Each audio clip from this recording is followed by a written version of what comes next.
안녕하세요. 부킹부킹의 윤군입니다. 오늘 이야기할 책은 마틴 포드의 로봇의 지배입니다. 워낙 유명한 사람이에요. 미래학자이자 기술 현실주의자인데 미시건 주립대학교에서 컴퓨터공학을 전공하고 UCLA 앤더슨 경영대학원에서 MBA 학위를 받은 사람입니다. 학교 졸업 후에는 실리콘밸리에 위치한 이 소프트웨어 개발 기업을 창업했고요. 컴퓨터 설계와 소프트웨어 개발 분야에서 약 30여 년 가까이 이상 종사해온 업계 전문가이기도 하죠.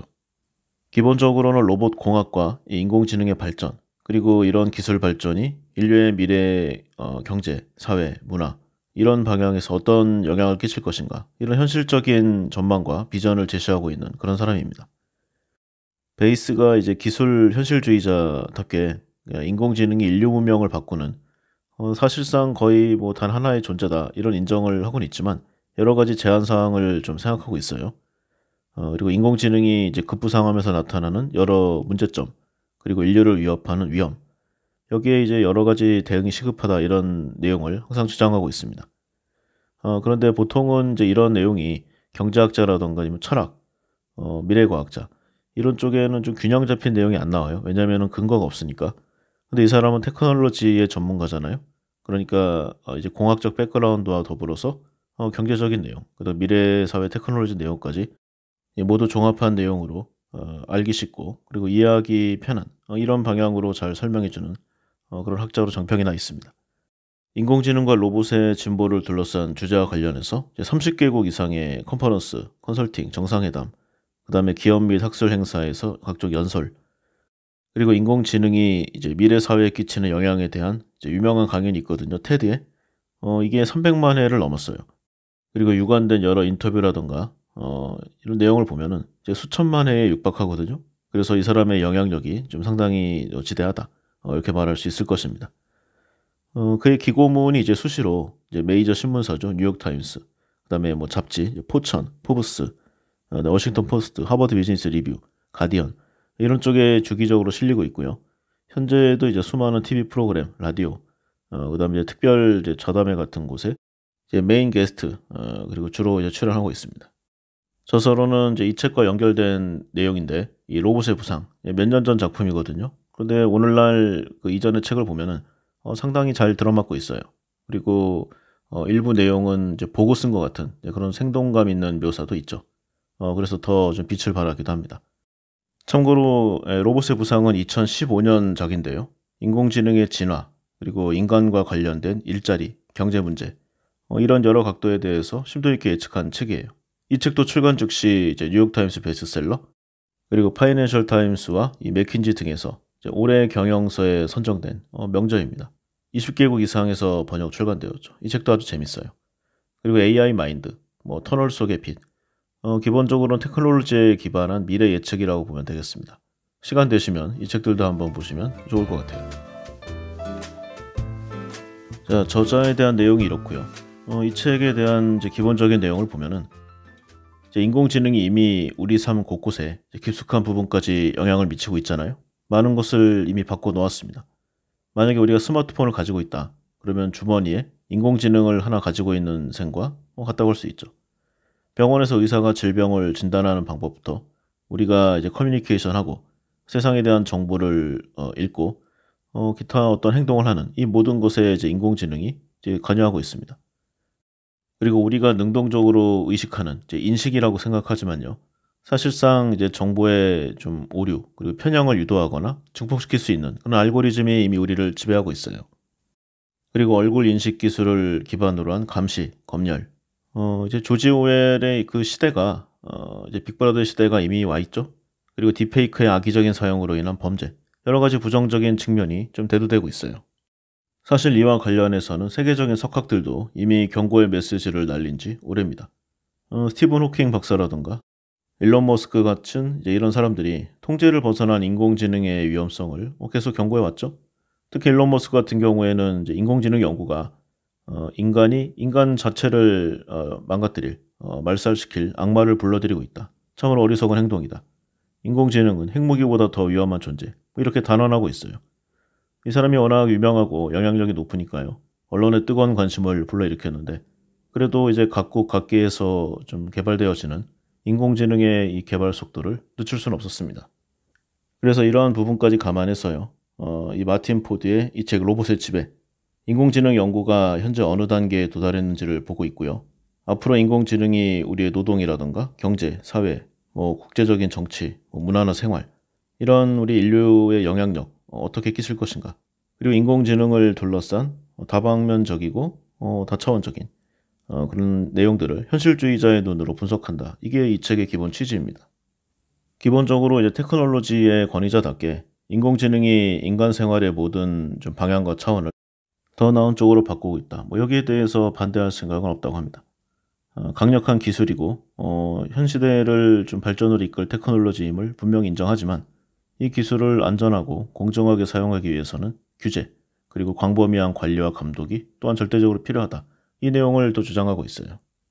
중국이 이제 대표적인 예시죠. 권위주의적인 국가, 독재체제, 사회를 통제하는 전례 없는 메커니즘으로 작용될 수가 있습니다. 또 대량 살상 무기가 될 수 있는 인공지능 기반의 완전 자율 무기 체계도 설립될 수 있어요. 그리고 화학 무기라든가 생물학 무기, 이런 쪽도 이제 인공지능을 어떻게 활용하느냐에 따라서 인류를 말살시킬 수 있는 핵무기만큼 파괴적이고 불안정한 좀 무기로 활용될 수 있습니다. 그리고 다들 입으로는 위험하다고 이야기를 하지만요. 인공지능이 아주 체계적이면서 전략적인 기술이라는 점은 분명해요. 그러니까 미국과 중국을 비롯해서 각국이 전면적인 인공지능의 이 군비 경쟁 지금 지속되고 있거든요. 이 우려가 진정한 위협으로 더 성장할 것을 전 세계 석학들도 매우 걱정하고 있습니다.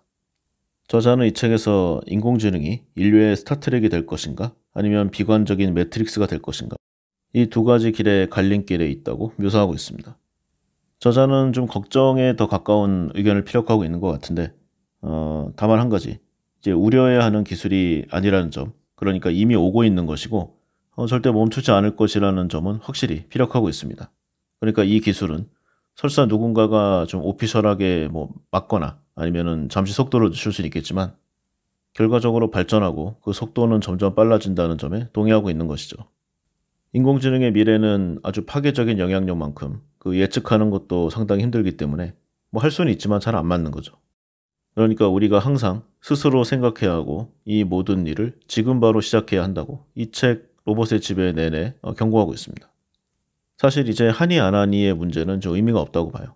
이미 상당히 진행이 됐고 한번 이 방향성과 관성을 가졌기 때문에 이제 돌아가진 않을 겁니다. 그러니까 인공지능이 아예 없던 시대로 역행은 불가능하다는 거죠. 그래서 인공지능은 시간의 문제죠. 인간의 지적 능력과 창의성을 증복할 것이고, 그리고 이미 뛰어넘었다고 보는데 그 격차를 점점 더 크게 벌릴 것입니다. 인간 활동의 거의 모든 영역에 걸쳐 혁신을 주도하면서 동시에 위기감도 주겠죠.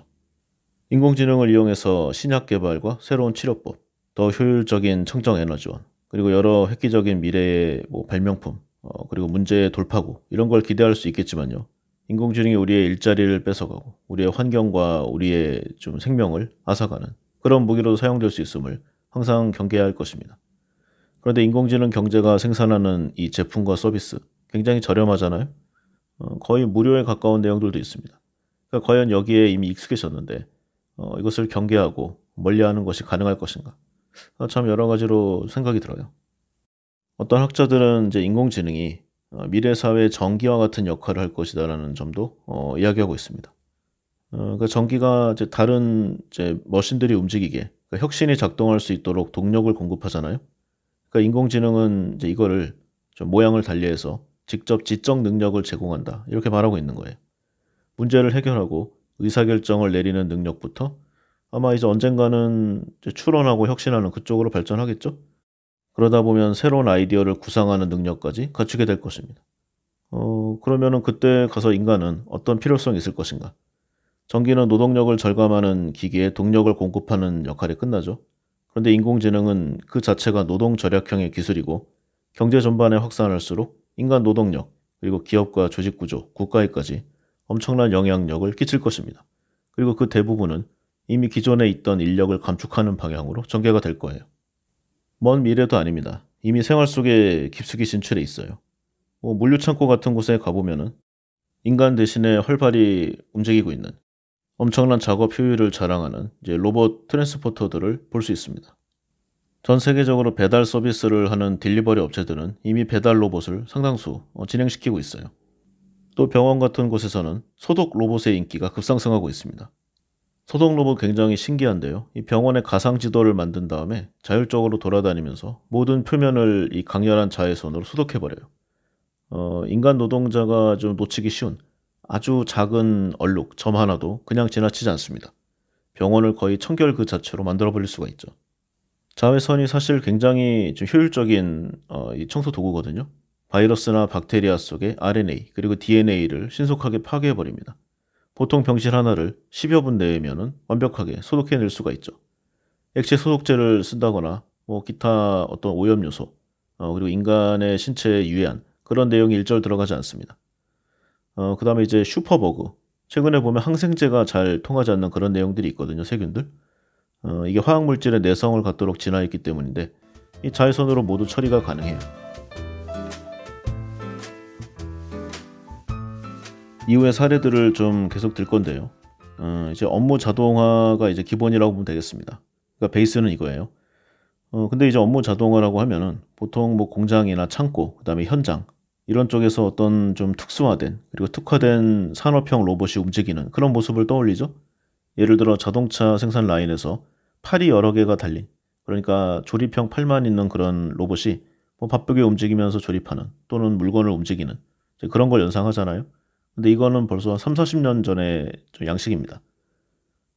최근에는 이제 각종 전문 지식을 대체할 수 있는 고급화된 로봇, 인공지능이 우리의 자리를 대체하고 있어요. 일반적인 생각으로는 좀 사회적인 교육 수준이 낮은 저임금의 블루칼라 이런 쪽의 노동자들이 기술 발전에 심각한 위험에 직면하고 상대적으로 화이트 칼라라고 불리는 직업군은 안전하다 이런 인식이 있었잖아요. 쉽게 말해서 육체 노동보다는 이제 지적 노동으로 이루어진 직업이 인공지능의 위협에서 안전하다 이런 생각이 있었습니다. 하지만 막상 이제 현실이 되니까요. 화이트 칼라 일자리가 더 위험한 상황이 벌어졌습니다. 특히 정보의 일상적인 분석과 처리, 반복되는 프로세스, 그리고 이를 통해서 어떤 의미화된 내용을 추출하거나 의사소통에 집중한 업무, 이 인공지능이 발전함과 더불어서 더 폭넓은 방향으로 배치되고 인간의 일자리를 매우 빠른 속도로 대체하고 있습니다. 그리고 사회 구조도 여기에 발맞추어서 빠르게 변하고 있어요. 미국 같은 곳에서는 이제 힘든 곳에 이제 일자리를 잘 안 하려고 하는 그런 쪽의 산업부터 로봇을 도입하고 있거든요. 그런데 이거를 사니까 부담이 돼요. 그래서 구독 형태로 예, 월정액으로 대여하는 그런 서비스가 나왔습니다. 이른바 RAAS인데요. 로봇 애저 서비스의 약자인데 이제 구독형 로봇 서비스가 나와서 이제 공유 서비스, 그다음에 구독 경제를 이제 포함하니까 플랫폼이 로봇을 받아들여서 인공지능화가 인간의 일자리를 다 가져가는 정말 격세지감의 시대가 온 것을 확실히 느끼고 있습니다. 그리고 이렇게 로봇이 활동을 하니까 뭐 로봇도 실수를 하거나 아니면은 어떤 뭐 프로세스가 잘 안 맞아서 손해가 날 수 있잖아요. 필요 없는 내용을 뭐 많이 만든다거나 아니면 스펙을 잘못 만든다거나. 근데 이렇게 로봇 시장이 점차 커지니까 산업용 로봇에서 아주 제한적으로 좀 활용되었던 로봇 보험의 범위도 확대되고 있습니다. 이미 이제 우리 카페에서 커피 제조 로봇, 그다음에 또 패밀리 레스토랑에서 서빙 로봇, 그다음에 국수를 말아주는 국수 메이킹 로봇. 만들다 보면은 뭐 뜨거운 기름이 튄다거나 해서 사람에게 상해를 입힐 수 있잖아요. 또는 기계 오작동으로 인한 영업적 손해, 뭐 이런 게 날 수도 있습니다. 이걸 로봇 보험을 통해서 부담을 줄일 수 있는 것이죠. 그런데 인간이 이제 실수를 해서 조직이나 회사에 데미지를 끼칠 때보다 훨씬 그 보험료가 저렴합니다. 그리고 사례가 많아짐에 따라서 단순한 영업배상 책임과 더불어서 포괄적인 담보를 제공하는 보험들도 확대되고 있어요. 로봇 보험의 적용 범위가 늘어난다. 이건 산업을 넘어서 이제 인간 사회 전반적으로 로봇을 도입하는 곳이 많아지고 있다는 것을 증명하는 것이라고 할 수 있겠습니다. 그리고 한번 이제 시작하기가 어려워서 그렇지 일단 스타트를 끊으면은요. 인공지능의 이제 배포와 발전이 훨씬 더 쉬울 거예요. 예전에 전기가 이제 확장될 때보다도요. 이제 기본 인프라가 이미 갖춰져 있는 게 많잖아요.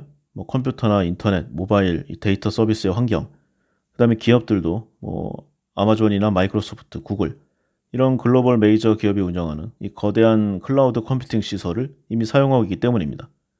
이 앞으로는 이 클라우드 시스템이 이제 각광을 받을 텐데 뭐 지금도 그렇지만요. 그 중요성이 더욱 높아질 겁니다. 이 클라우드 컴퓨팅 시장이 정치적으로나 경제적 그리고 산업적으로도 매우 격렬하고 경쟁이 치열한 시장이 될 거예요. 그리고 일자리 문제와 관련해서는 이 미국에서 데이터를 좀 낸 적이 있다고 합니다. 그 업무 성격이 단조롭고 예측 가능한 직업, 다시 말해서 비슷한 작업이 반복되는 일자리는 그 난이도에 상관없이 전부 또는 부분적으로 자동화될 가능성이 높고 기간의 문제가 아니라면 결국에는 자동화될 것이다. 이런 결론이 나왔습니다.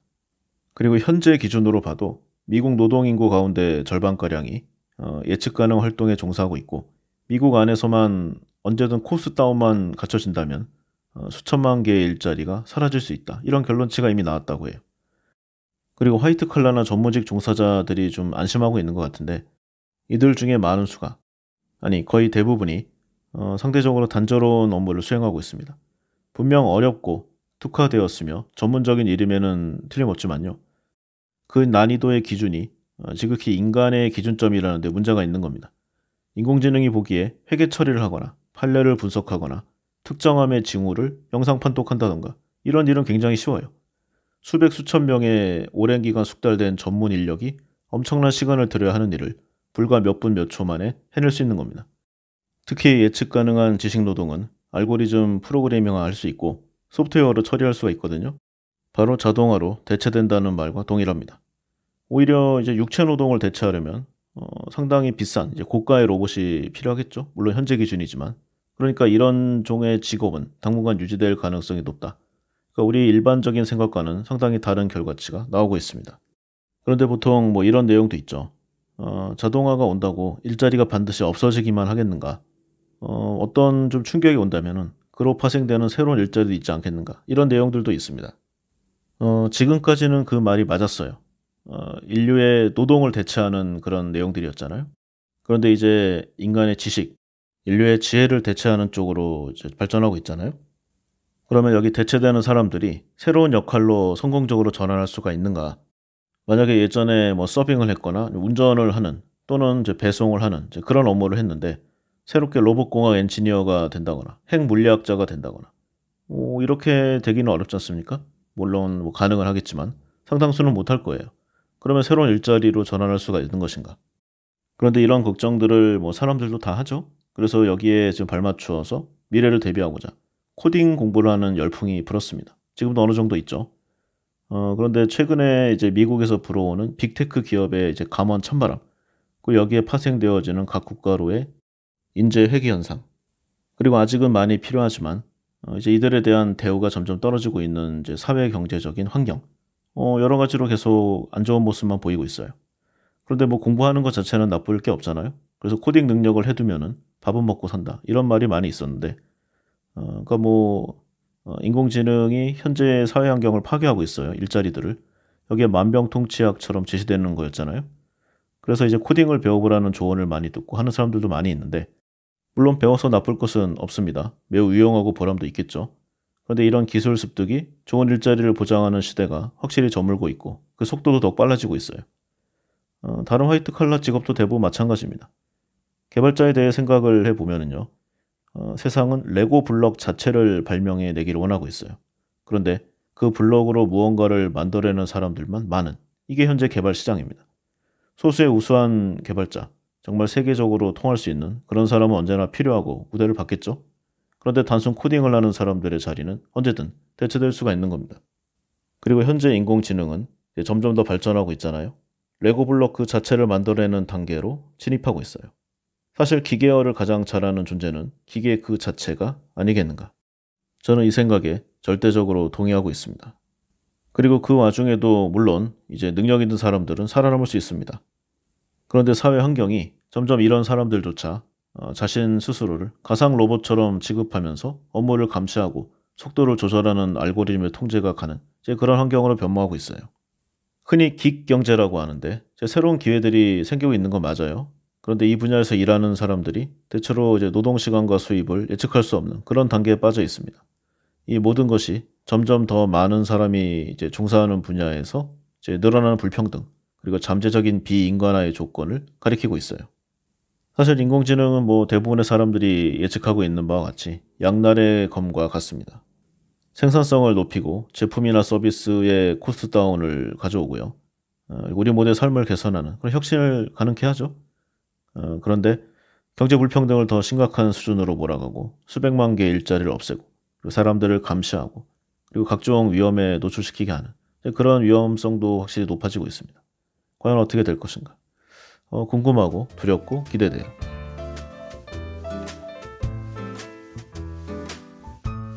그리고 이 책 이제 후반부로 가면은 이제 중국 같은 권위주의 체제를 뭐 예로 들긴 했는데 이제 사회 전체를 통제하는 메커니즘화되는 이제 그런 내용을 설명하고 있습니다.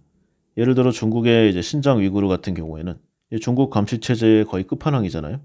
기술의 성능 시험장이라고도 할 수 있어요.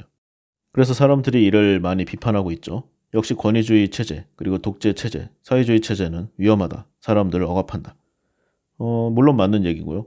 하지만 이런 인공지능 기반의 감시 기술이 결코 권위주의 체제 국가에만 국한되진 않습니다. 특히 얼굴 인식 같은 경우에는 미국과 같이 이제 민주주의 진영에 있는 국가에서도 널리 사용되고 있어요.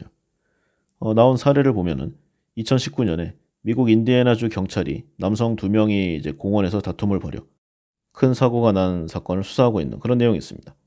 이때 한 남자가 총을 꺼내서 다른 남성의 복부에 쏜 다음 현장에서 달아난 사건. 뭐 상황 자체는 심각하지만 늘상 있는 일이잖아요. 미국 같은 나라에서는. 근데 이걸 해결하는 과정이 새로운 이슈로 떠올랐습니다. 당시 현장에 있던 사람이 휴대전화로 이 장면을 녹화했고요. 그리고 주 경찰의 수사관들이 이제 가해자의 얼굴 이미지를 이제 데이터베이스화 해가지고 프로그래밍 돌린 거예요. 새로운 얼굴 인식 시스템을 활용해서 즉시 일치하는 항목들을 생성해냅니다. 그리고 이름을 포함한 설명과 함께 총을 쏜 사람이 이제 소셜미디어에 올라온 영상들이 배포돼요.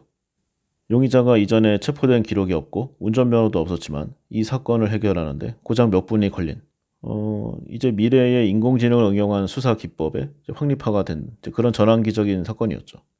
그런데 여기까지 보면은 좋은 내용이지만 이제 이런 쪽으로 딥러닝을 활용해서 점점 더 수사 기법을 활용하려고 보니까 이제 사용자의 의지가 인공지능에 도입되는 그런 좀 내용이 나왔습니다.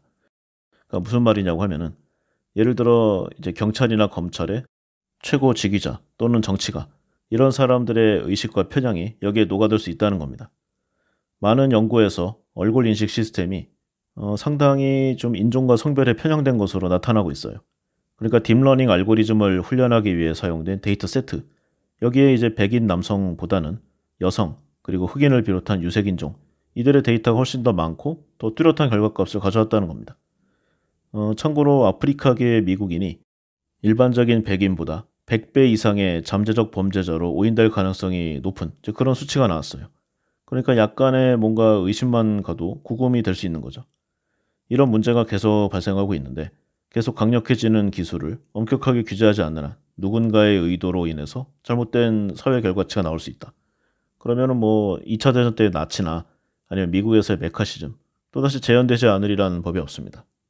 물론 이 기술의 긍정적인 효과도 많이 있어요. 이 테크놀로지를 이용해서 중범죄자들을 많이 검거할 수 있었고 같은 시스템을 이제 실종 아동이라던가 아니면 피해받은 성인을 찾는데도 사용되고 있습니다. 그리고 그러한 경우가 아직까지는 훨씬 많죠. 그러나 지금까지 인류의 역사가 증명해 왔습니다. 이런 무언가 쓸만한 것이 나오면 항상 악당들이 이 기술을 잘 쓰더라고요. 그리고 기술은 계속 발전합니다. 음성뿐만이 아니라 뭐 사진이라던가 영상, 일관성 있는 텍스트 이걸 생성하는 데까지도 발전하고 있어요. 딥페이크라고 굉장히 유명했죠. 어떤 유명인 또는 이제 권력이 있는 사람의 이제 모습을 딴 다음에 엉뚱한 이제 대사나 이제 말을 갖다 붙이는 거예요. 예를 들어서 이제 경쟁 상대에 이제 대선 후보가 있는데 내가 대통령이 되면은 뭐 핵공격을 시작하겠다. 이런 방송을 만들어낼 수 있습니다. 육안이라던가 아니면 인간의 청력으로는 구별할 수 없는 완벽한 이제 데이터 값을 갖고 있는 거죠. 이런 딥페이크의 악의적인 사용이 이제 인공지능이 발전하면서 우리가 직면하게 되는 심각한 위험 중에 하나입니다. 이미 이제 음성 딥페이크를 사용한 범죄자들에게 수백만 달러의 돈을 사치당한 그런 기업들도 나왔어요. 사례가 있는데 이제 해당 금융회사의 CEO의 목소리로 재무팀 직원에게 돈을 이체하도록 지시하는 이 전화통화 하나로 수백 수천만 달러가 좀 없어지는 그런 범죄가 이루어졌습니다. 기업 CEO가 비정상적인 행동을 하는 딥페이크 영상, 그 기업의 주가를 폭락시킬 수가 있겠죠. 그리고 이 딥페이크를 걱정해야 할 사람이 단지 정치인이나 아니면 유명인으로 제한되지 않습니다. 거의 모든 사람이 표적이 될 수 있고요. 일반 보통 사람이 우리도 마찬가지예요. 예를 들어 현재는 이제 보이스피싱 같은 내용이 뭐 검찰이나 경찰을 사칭한다거나 이런 내용들을 하잖아요.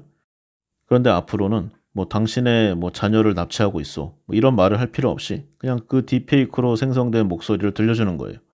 자녀의 육성으로 직접 지금 나 유괴 당했으니까 이 계좌로 돈을 보내달라. 그러면 어느 부모가 이 내용을 거절할 수 있겠습니까? 참으로 여러 가지를 생각하지 않을 수가 없어요. 하지만 뭐 이런 내용들도 분명 문제긴 하지만 가장 심각한 위험은 직접적으로 오는 이제 군사적 위험일 거예요. 아주 치명적인 자율무기, 그리고 인공지능에 기반된 완전 자율무기. 여기에 이제 화학무기나 생화학무기를 싣는 거죠. 그럼 핵무기만큼 파괴적인 내용이 나올 수 있는 거고요. 그리고 지금 민간에도 뭐 엄청난 수의 드론이 깔려 있잖아요.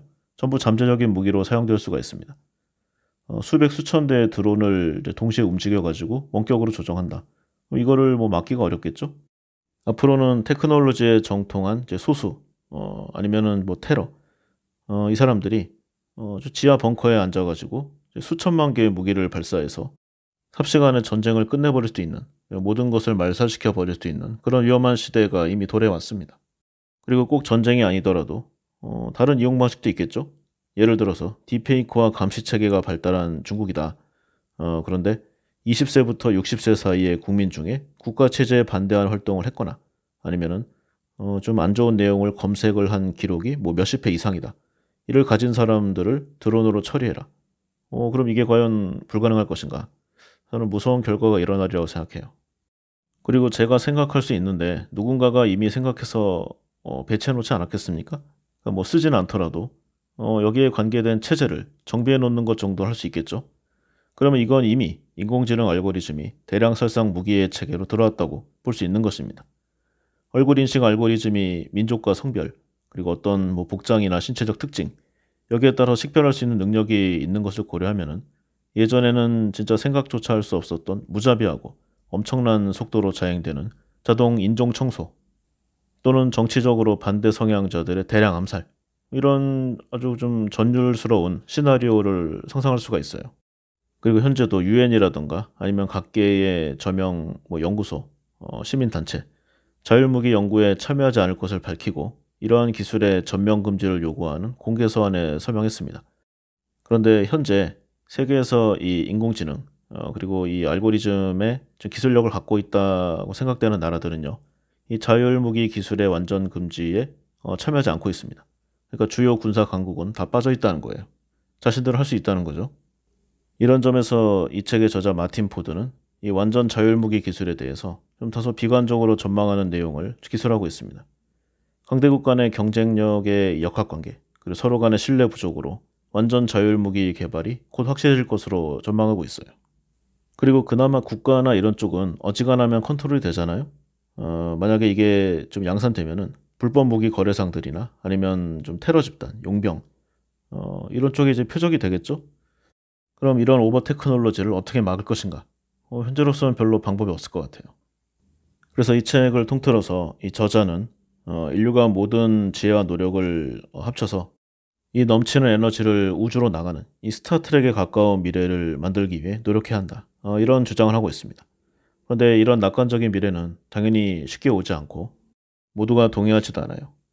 분명 그러한 방향으로의 진출이 인류 전체를 위해서는 좋은 내용이 맞지만 현재에 그냥 만족하고 현재 자기가 좀 기득권의 세력에 있다고 생각되는 사람들, 그냥 여기서 다른 사람들보다 위에 있는 것에 만족하는 그런 사람들도 있거든요. 그래서 기술 발전에 좀 헤게모니를 쥐고 여기를 좀 틀어막는 그런 사람들도 있습니다. 뭐 예전에 보면은 이제 세종대왕이 이제 한글을 창제했는데 그때의 이제 한문을 아는 한자를 이제 베이스로 하고 있는 각종 벼슬아치들, 그다음에 양반 세력들은 모두 이거를 막았잖아요. 배포되는 거를. 그리고 세계적으로도 유례가 없는 과학적인 글자 체계임에도 불구하고 뭐 언문이다, 그다음에 뭐 날조된 언어다, 이런 식으로 좀 폄훼하고 좀 모함했습니다. 사람은 변하지 않죠. 첨단 미래의 테크놀로지가 좀 나오고 있는 오늘날에도 이러한 사람들은 반드시 존재합니다. 그리고 막다가 안 되면은 다 같이 좀 없어지는 그런 극단적인 결정을 하는 부류들도 있어요. 그러면서 뭐 세상을 위해서 언젠가 당신들도 나의 판단을 이해해 줄 것이다. 이런 혼자 말도 안 되는 내용을 하는 이제 그런 사람들도 많죠. 그래서 이 저자는 목적지를 향한 정확한 궤도값을 세우고 명확한 정책을 만들어야 한다고 강조합니다. 그래서 차근차근 할 수 있는 정도로 이제 컨트롤과 발전을 동시에 이뤄내면서 이렇게 목적지에 도달하려고 하면 아주 오랜 시간이 걸리겠죠. 인내심도 필요하고. 하지만 사람들이 스스로 교육받고 의미 있는 도전을 추구하도록, 그리고 사람이 인공지능의 이제 지식의 양으로는 치겠지만 이 지혜의 질로 이겨내야 한다는 이제 그런 주장과 희망을 잃지 않아요. 그리고 기술과 인간의 문제는 결국 경제적인 곳으로 귀결된다는 내용도 이야기하면서 이제 소득 분배 문제를 해결하는 데서 이 문제를 풀어가는 것을 시작한다면 아마도 인류는 올바른 방향으로 가게 될 가능성이 높다. 이렇게 강조하고 있습니다. 자, 로봇과 인공지능에 대한 개괄적인 내용이 이렇고요. 지금부터는 이제 좀 더 세부적인 내용에 더해서 제가 평소에 생각하고 있던 이 유관 분야의 내용들, 그리고 이야기 에피소드들을 좀 적절히 섞어서 이야기해 보겠습니다. 먼저 인공지능의 정의를 보면은요. 인간의 뇌를 연구해서 재현해내는 것. 인공지능 그 말을 풀어낸 거죠. 그래서 인공적으로 만들어진 지능을 가지는 실체 또는 그것을 만들고자 함으로써 지능 자체를 연구하는 분야. 이렇게 정의할 수가 있을 것입니다. 그래서 세부적으로 보면은 이제 자연어 처리부터 시작이 됩니다. NLP라고 하는데요. 인공지능의 하위 분야로 인간의 다양한 지능 중에 주로 이제 언어 이해, 언어 구사, 이걸 구현하기 위한 기술로 보면 되겠습니다. 즉 컴퓨터가 인간처럼 언어를 이해하고 인간과 소통할 수 있도록 이렇게 만드는 거죠. 이 자연어라고 하니까 좀 어렵게 들리는데 그냥 우리에게 익숙한 뭐 한국어, 영어 이런 좀 일상적 의사소통을 위한 좀 언어가 여기에 들어갑니다. 보통 기계어라고 하죠. C 언어나 뭐 파이썬 이런 좀 프로그래밍 언어와는 다르게 오랜 시간 동안 이제 관습적으로 형성된 언어. 그러니까 뭐 정확하게 떨어지는 규칙도 없고요. 정형하기도 어렵죠. 문법이라는 게 있지만 이제 사람을 위한 내용이고 이제 기계가 이제 문법을 이해하기에는 좀 어렵습니다. 그래서 컴퓨터가 이해할 수 없는 자연어를 컴퓨터가 이해할 수 있도록 처리하는 작업이 이제 자연어 처리이고 이를 위해서 주로 머신러닝 기법이 동원되고 있습니다. 이런 자연어 처리가 활용되는 분야는 이제 구글의 검색 엔진부터 뭐 언어 번역, 문서 분류, 챗봇 뭐 다양하게 사용되고 있어요. 특히 챗봇을 보면은 이제 전 국민에게 인공지능이 구현된 모습을 가장 확실히 각인시킨 이 서비스의 한 종류이기도 하죠. 초기에는 굉장히 좀 한정적인 능력의 음성 보시였는데 챗 GPT 같이 실제 인간의 논리 이제 회로 방식으로 인간과 대화하는 이 디지털 인간, 이 서비스가 이제 뒤를 이어서 새롭게 주목받고 있는 상황입니다. 그 중에 대표적인 게 이제 앞서 말한 챗 GPT하고 이제 람다 같은 서비스인데요.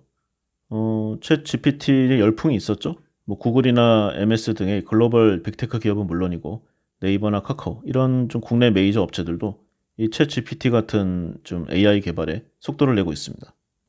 이 업계 전문가들은 이제 데이터 양이나 이제 기술적인 부분에서 좀 구글이 오픈 AI보다 우위인 것은 사실이라고 보기 때문에 현재 나온 프로그램들보다 이제 구글 베이스의 이제 프로그램이 더 윌 가능성이 높다는 이런 내용을 조심스럽게 하고 있어요. 사실 뭐 챗 GPT가 많이 좀 인기를 끌고 있지만 이제 람다, 이제 구글 서비스도 사실 유명하거든요. 뭐 업계 사람들 내용이지만. 그래서 구글이 개발을 진행하고 있는 인공지능 챗봇, 이게 어프렌티스 바디였는데 이게 역시 람다를 활용해서 진행하는 그런 서비스입니다. 람다를 보면은 언어 이해와 언어 생성 능력이 결합된 좀 생성 AI라고 말할 수 있어요. 매개 변수가 굉장히 큽니다. 한 1370억 개쯤이라고 하는데 30억 개쯤의 이제 문서 그리고 11억 개 가량의 대화를 학습 데이터로 사용한 것으로 알려져 있어요. 람다가 결과를 도출하는 방식은 GPT하고 동일합니다. 바꿔 말하면 챗 GPT와 비교했을 때 뭐 큰 차별점은 없고요. 오히려 이 매개 변수 수에서 챗 GPT를 앞서고 있어요. 하지만 구글이 이제 독보적인 무기 검색 엔진을 또 가지고 있잖아요. 그러니까 대화의 범위가 검색 기능까지 확장될 수도 있음을 의미하고 있습니다.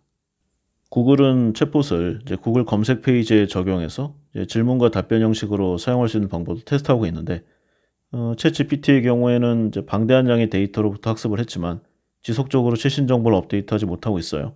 물론 이 이제 레벨 버전업이 되면서 좀 퀀텀 점프를 하는 경우가 있지만 어쨌든 답변의 정확도나 신뢰성에 대해서 이전에 있었던 내용에서 유사한 사례를 가져오다 보니까 좀 한계가 나타난다는 지적이 있습니다.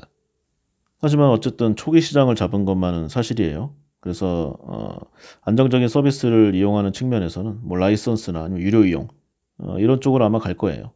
이를 긍정적으로 보는 시각도 있지만 이제 누구나 사용할 수 있다는 데 좀 메리트가 있었잖아요. 오픈 소스. 이 강점이 이제 사라지게 될 위험성도 있는 거죠. 예전에 보면은 이제 바둑의 이세돌 선수가 알파고에게 졌잖아요. 물론 임팩트 있는 한 번의 승리를 해서 나름의 체면치레를 하고 여러 가지 이슈를 낳은 이제 그 경기였는데 이 알파고라는 게 이제 지금 기준으로 보면은 굉장히 구세대의 인공지능이에요. 하지만 그 상징성이란 게 있죠. 그래서 인공지능은 알파고 이렇게 인식하고 있는 사람들도 많이 있습니다. 그런 의미에서 이 챗 GPT가 그 다음 좀 바통을 이어받은 것 같아요. 앞으로 많이 등장할 내용이고요. 버전업이 되고 뭐 이름도 좀 바뀌겠지만 그 기본 상징성은 아마도 계속 유지가 되리라 생각합니다. 그래서 여러 가지로 관심을 가져야 할 필요성이 있고요. 그래서 그 배경이 된 이 Y 콤비네이터의 샘 알트만 사장에 대해서도 한번 이야기해 보도록 하겠습니다. 이 챗 GPT가 바로 여기서 나왔거든요. 1985년생이니까 뭐 앞으로도 많은 활약을 벌이리라 예상이 됩니다. 이제 부유한 집안에서 태어난 이제 유대인 출신인데 스탠포드 대학에서 컴퓨터 공학을 전공했습니다.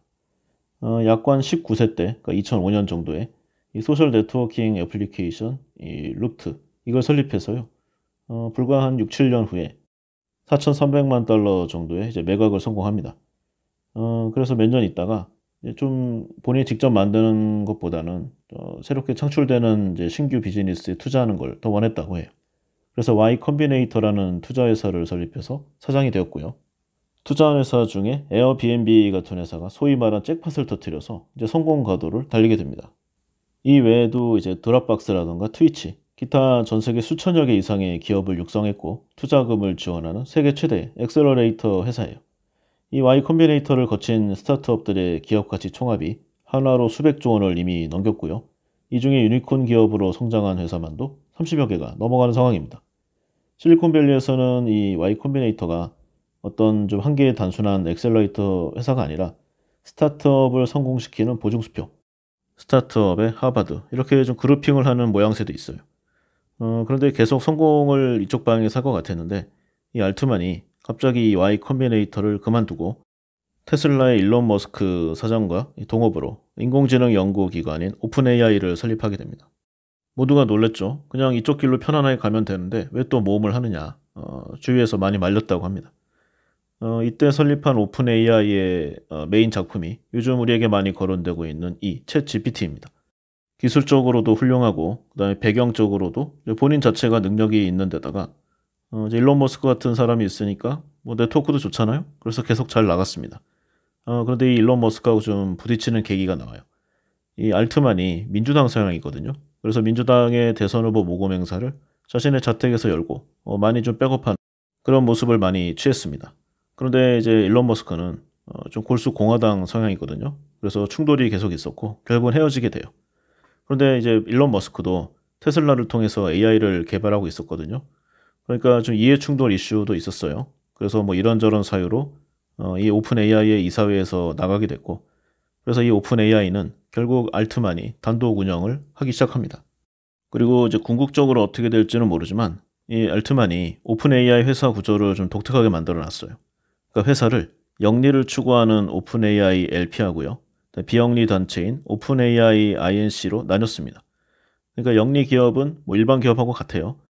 다만 투자 금액의 100배까지만 수익을 창출한 다음에 그 100배를 초과하는 내용은 전부 이 비영리 단체인 오픈AI INC에 귀속시키는 그러니까 좀 이익을 어느 정도는 추구하되 세상에 기여하겠다 그런 취지를 밝힌 겁니다. 일단 그 취지가 훌륭하죠. 그런데 실상을 보면은 이 오픈AI가 엄청난 투자금이 필요해요. 그래서 기업 가치도 높고 지금 거의 뭐 가장 앞선 AI 성능을 보여주고 있지만 그야말로 돈 먹는 하마요. 밑 빠진 독입니다. 그러니까 엄청난 투자금을 내서 이거를 100배를 회수했는데 그래도 돈이 남는가? 여기에는 이제 퀘스천 마크가 붙는 거죠. 그래서 상당히 좀 의구심이 있었는데 여기에 이제 마이크로소프트가 2019년에 1조 원을 후원하면서 챗 GPT의 독점 사용권을 가져가는 그 일이 발생합니다. 그런데 여기서 일회성으로 끝나는 게 아니라 차후에 12배, 그러니까 12조를 더 투자해서 40% 이상을 확보하는 그런 계약을 체결했습니다. 이 GPT의 가능성을 높게 본 거죠. 테스트 버전이 오픈된 지 한 3, 40일 만에 사용자가 1천만이 넘었습니다. 그리고 다음 버전부터는 유료화를 하겠다는 계획을 갖고 있으니까 생각보다 자본 회수도 빠르게 이뤄지리라고 봐요. 아까 잠깐 이야기했지만 이 챗 GPT가 이제 기본 내용이 마이크로소프트가 구축한 자연어 처리에 특화된 그 인공지능 슈퍼컴퓨터를 독점 사용하고 있어요. 그래서 질문에 답을 완성하는 방식인데 여기서 보유한 슈퍼컴퓨터의 성능이 현재 기준으로 세계 5위권의 성능을 보여주고 있다고 합니다. 뭐 정확한 스펙 등이 나오진 않았지만 이제 수만 대의 일반 컴퓨터를 엮어서 이제 병렬형 슈퍼컴퓨터 이런 로직을 채용하고 있다고 해요. 현재 슈퍼컴퓨터의 세계 1위가 이제 미국 이제 관청 그리고 뭐 2, 3, 4위도 대부분 국가기관이니까 민간 보유로는 최상위급의 성능이라고 할 수 있겠습니다. 그러니까 그 성능이 뛰어나면 알겠는데 이제 비용이 문제였잖아요.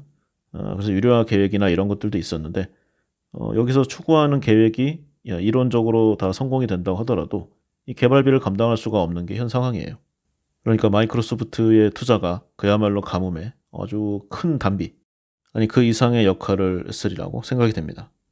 근데 뭐 비용이 좀 너무 세다고 해요. 테스트 버전에서만도 매일 2, 30억 원의 비용이 소모된다고 합니다. 그러니까 한 달만 해도 최소 한 6, 700억 원 이상이 소요되는 건데 아직 뚜렷한 이제 수익 모델도 없는 일개 민간 기업이 이제 감당할 수가 없는 수준이잖아요. 그러니까 시장 재패 차원에서 마이크로소프트가 한번 제대로 베팅을 했다. 이렇게 월가에서는 판단하고 있습니다. 실제 그 성능은 굉장히 앞서고 있다고 해요. 그리고 빠른 속도로 발전하고 2018년에 처음 공개된 이 GPT-1 버전은 1억 2천만 개가 조금 안 되는 매개 변수를 활용했다고 합니다. 이 매개 변수의 수치가 높을수록 성능이 좋다고 보면 되겠죠? 그리고 그 다음 해인 2019년에 공개된 이 버전에는 15억 개의 매개 변수, 그러니까 한 13배 이상이 늘어난 겁니다. 그리고 2020년에 발표된 이 3버전은 1750억 개의 매개 변수, 그러니까 이제 초회의 테스트 버전을 보면은 100배 이상의 성능을 불과 몇 년 만에 높인 거예요. 그러면 이제 유료화를 꿈꾸는 네 번째 모델은 어디까지 갈 것인가? 이제는 조 단위로 가지 않을까라는 시장의 예상인 거죠. 그런데 기본적인 성능이 뭐 훌륭하기도 한데다가 특히 이 챗 GPT가 주목받는 게 실수 기반의 반복적 강화 학습이 적용되었기 때문이에요. 실수를 해서 지적받으면 바로 인정하고 인간의 피드백에 반응해서 훈련하는 이제 그런 모델로 굉장히 정교하게 만들어졌습니다. 그러나 다만 이제 강화 학습이기 때문에 질문이 전혀 없었던 모델의 답을 내기가 좀 애매한 부분이 있어요. 뭐 예를 들어서 아무거나 하나 만들어 보면은요. 유령과 바퀴벌레가 싸우면 누가 이기는가? 이런 질문을 하는 사람이 있을까요? 그러니까 이런 케이스의 모델이 나오면 다소 엉뚱한 답을 낸다는 단점이 있는 겁니다. 뭐 누가 뭐 이런 질문을 하겠습니까? 그리고 이제 문제가 모델이 너무 큰 것도 좀 문제라고 합니다. 그러니까 1750억 개의 매개 변수가 엄청난 성능으로 발휘된다는 건 좋은 내용인데 이 모델을 강화학습시키는 게 그야말로 엄청난 시간과 비용이 소모된다는 거죠. 그리고 사람을 보면은 이제 원리를 이해하는 방식으로 답변을 찾아 나가잖아요. 우리가 공부를 하는 방식이 그렇게 되니까. 그런데 이 GPT는 통계적으로 이제 가장 많은 사람들이 선택한 가장 그럴듯한 다음 단어를 차례차례 만들어내는 것으로 그러니까 뭔가 알고 행동하는 게 아니라 그렇게 보이기만 할 뿐인 그런 답을 찾아낸다는 그런 비판도 있습니다. 그리고 기본적으로 텍스트에 특화된 내용들이 많아서 좀 많은 문제점도 있어요. 레포트를 대신 작성하고 뭐 시나 아니면은 기사, 뭐 소설 이렇게 대신 쓰는 등 아주 좀 치팅적인 활용 방법들이 나오고 있습니다. 그래서 이걸 잡아내는 프로그램까지 또 나오고 있는 물론 이런 과정에서 기술 개발은 되겠지만 여러 단점들이 좀 부각되고 있어요. 그래서 다음 버전인 챗 GPT-4에서 어느 정도의 성능 개선이 있을지가 이제 관심 대상이 되고 있는 그런 상황입니다. 챗 GPT의 내용이 이렇고요. 다시 기본 개념으로 와서 이제 머신러닝. 예를 들어 번역 작업을 보면은요. 우리가 모국어인 한국어를 볼 때조차 모든 문법과 언어 구조를 잘 모르죠. 정확히 딱 떨어지는 번역 규칙도 정하기가 어렵습니다. 그런데 말은 잘해요. 그리고 저명한 언어학자라고 하더라도 언어에서 존재하는 모든 규칙과 예외사항 등을 이 로봇에게 가르치는 게 상당히 어렵습니다. 시간도 걸리고 작업 자체의 난이도도 좀 있죠. 사투리, 관용어, 고대어, 기타 여러 가지 매개 변수가 있을 것입니다. 머신러닝이라고 하면은 이런 규칙을 하나하나 파헤치는 좀 불가능한 행동을 하지 말고 단지 기존의 경험을 통해서 기계가 스스로 통계적이나 확률적으로 판단을 내릴 수 있도록 만들어주는 것입니다. 번역 작업을 예로 보면은 기존에 번역했던 이제 결과물 중에 확률적으로 가장 많이 나온 답을 이제 제시하는 거죠. 전에는 A와 같은 문장이 주로 B로 번역되었으니까 A도 B로 번역을 한다. A라는 질문에 B라는 대답이 가장 많이 나왔기 때문에 이와 유사한 A-1에 대한 대답도 B-1로 대답한다. 이런 결론을 내리는 거죠. 따라서 기존의 경험, 즉 데이터를 통한 학습이 반드시 필요합니다. 여기서 컴퓨터는 머신러닝을 통해서 대량의 데이터를 처리하면서 값을 얻는, 그러니까 경험치를 쌓는 행동을 하게 됩니다. 경험을 바탕으로 데이터에 대한 나름의 기준, 즉 머신러닝 모델인데 이걸 잡아가게 되는 거죠. 이 모델을 바탕으로 기존에 보지 못했던 새로운 입력 데이터가 들어와도 스스로 판단을 내릴 수 있게 되는 것입니다. 그리고 딥러닝. 딥러닝이라고 하면은 이제 머신러닝의 하위 개념이에요. 신경망을 통해서 인공지능을 만드는 머신러닝의 한 종류라고 볼 수 있습니다. 인간을 포함한 이 동물들의 신경세포 합성이죠. 그러니까 신경망, 뉴럴 네트워크인데 이걸 따라 만든 것이 이제 인공신경망. 여기서 여러 계층을 쌓아서 이제 깊이 있는 신경망을 만드는 게 이제 딥러닝입니다. 층이 깊고 심층학습, 뭐 좀 더 깊은 학습을 한다. 이런 의미에서 지어졌다고 볼 수 있죠. 머신러닝의 하위 개념이라고 하니까 좀 나중에 만들어졌을 것 같은데 실상은 이 딥러닝의 핵심인 신경망이 머신러닝보다 먼저 나왔습니다. 근데 최근에는 뭐 머신러닝이라는 학문에 포함된 단어처럼 뭐 사용되고 있어요. 그런데 딥러닝만 해도 사실상 또 다른 학문, 체계다. 이렇게 말해도 과언이 아닐 정도입니다. 뭐 학습해야 하는 양이 엄청나거든요. 이런 딥러닝, 원래는 이제 최초의 개념 자체는 오래전에 제안되었어요. 한 1950년대 정도. 그런데 한동안 좀 외면을 받았죠. 그러다가 2000년대 들어서면서 인공지능 구현의 좀 주연격으로 재부상하게 됩니다. 그 원인이 일단은 빅데이터가 출현해서 그 정확도를 교정할 데이터의 양, 그러니까 이제 모수의 자체가 늘어났습니다. 그러니까 참고할 레퍼런스가 많다는 거죠.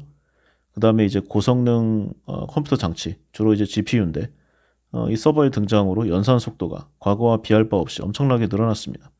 그러니까 프로세싱 처리 능력이 발달한 거죠. 그 다음에 딥러닝 기법의 이 알고리즘 고도화가 일어났습니다. 신경망의 원리를 보면은 인간이 새로운 지식을 학습하는 메커니즘을 따라했다고 볼 수 있어요. 그래서 인공지능인 거죠. 인간의 뇌는 이제 기본적으로 신경세포, 뉴런이라고 불리는데 이 네트워크로 구성되어 있고 각 뉴런이 시냅스를 통해서 서로 전기 자극을 전달하는 이런 체계입니다. 여기에 그 기준이 되는 인계값이라는 게 있는데 어떠한 자극이 있어서 이 인계값을 넘지 못하면 전기 신호가 생기지 않습니다. 그러니까 그 값이 제로가 되는 거죠. 그리고 인계치를 넘는다. 그러면 1이 됩니다. 이렇게 0과 1로 정보를 전달하는 이런 방식 어디서 많이 들어보셨죠? 그래서 이 뉴럴 네트워크가 이런 생체 뉴런의 정보 전달 방식을 수학적 알고리즘으로 모사한 것이 바로 신경망입니다. 근데 이 신경망의 이제 가장 큰 한계가 바로 최적화가 어렵다는 거죠. 수만 수십만 개의 뉴런들이 그 몇백, 몇천, 몇만 배의 선에 의해서, 그러니까 네트워크에 의해서 연결돼 있고 이 각각의 선들의 이제 가중치를 부여하는 이 작업을 이제 최적화한다고 하는데 이게 너무 어렵고 복잡해요.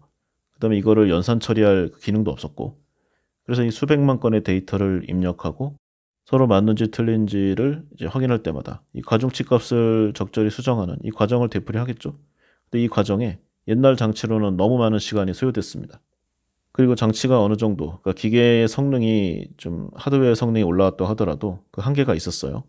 그런데 이런 인공신경망이 지닌 본연의 문제를 딥러닝이 해결하게 됩니다. 이제 비지도학습이라는 방법을 통해서 훈련 데이터를 전처리한 다음에 이 전처리한 데이터를 더 깊고 그러니까 딥하게 여러 층 쌓아 올려서 인공신경망의 최적화를 수행해내는 이 알고리즘을 만들어낸 거죠. 뭐 심층신경망이라고도 불리는데 그 결과로 이제 기존 머신러닝의 성능을 훨씬 뛰어넘는 놀라운 정확도를 만들어낼 수가 있었습니다. 다시 말해 딥러닝은 이제 인공신경망의 알고리즘을 개선해서 기존에 좀 불가능하게 생각됐던 이 한계를 극복한 것이라고 말할 수 있겠죠. 이 프로토타입 딥러닝의 등장으로 이제 순환신경망, 합성 인공신경망, 뭐 기타 여러 명칭으로 불리는 후속 모델들이 계속 등장하기 시작했습니다. 인공지능 분야의 획기적인 발전이 나온 거죠.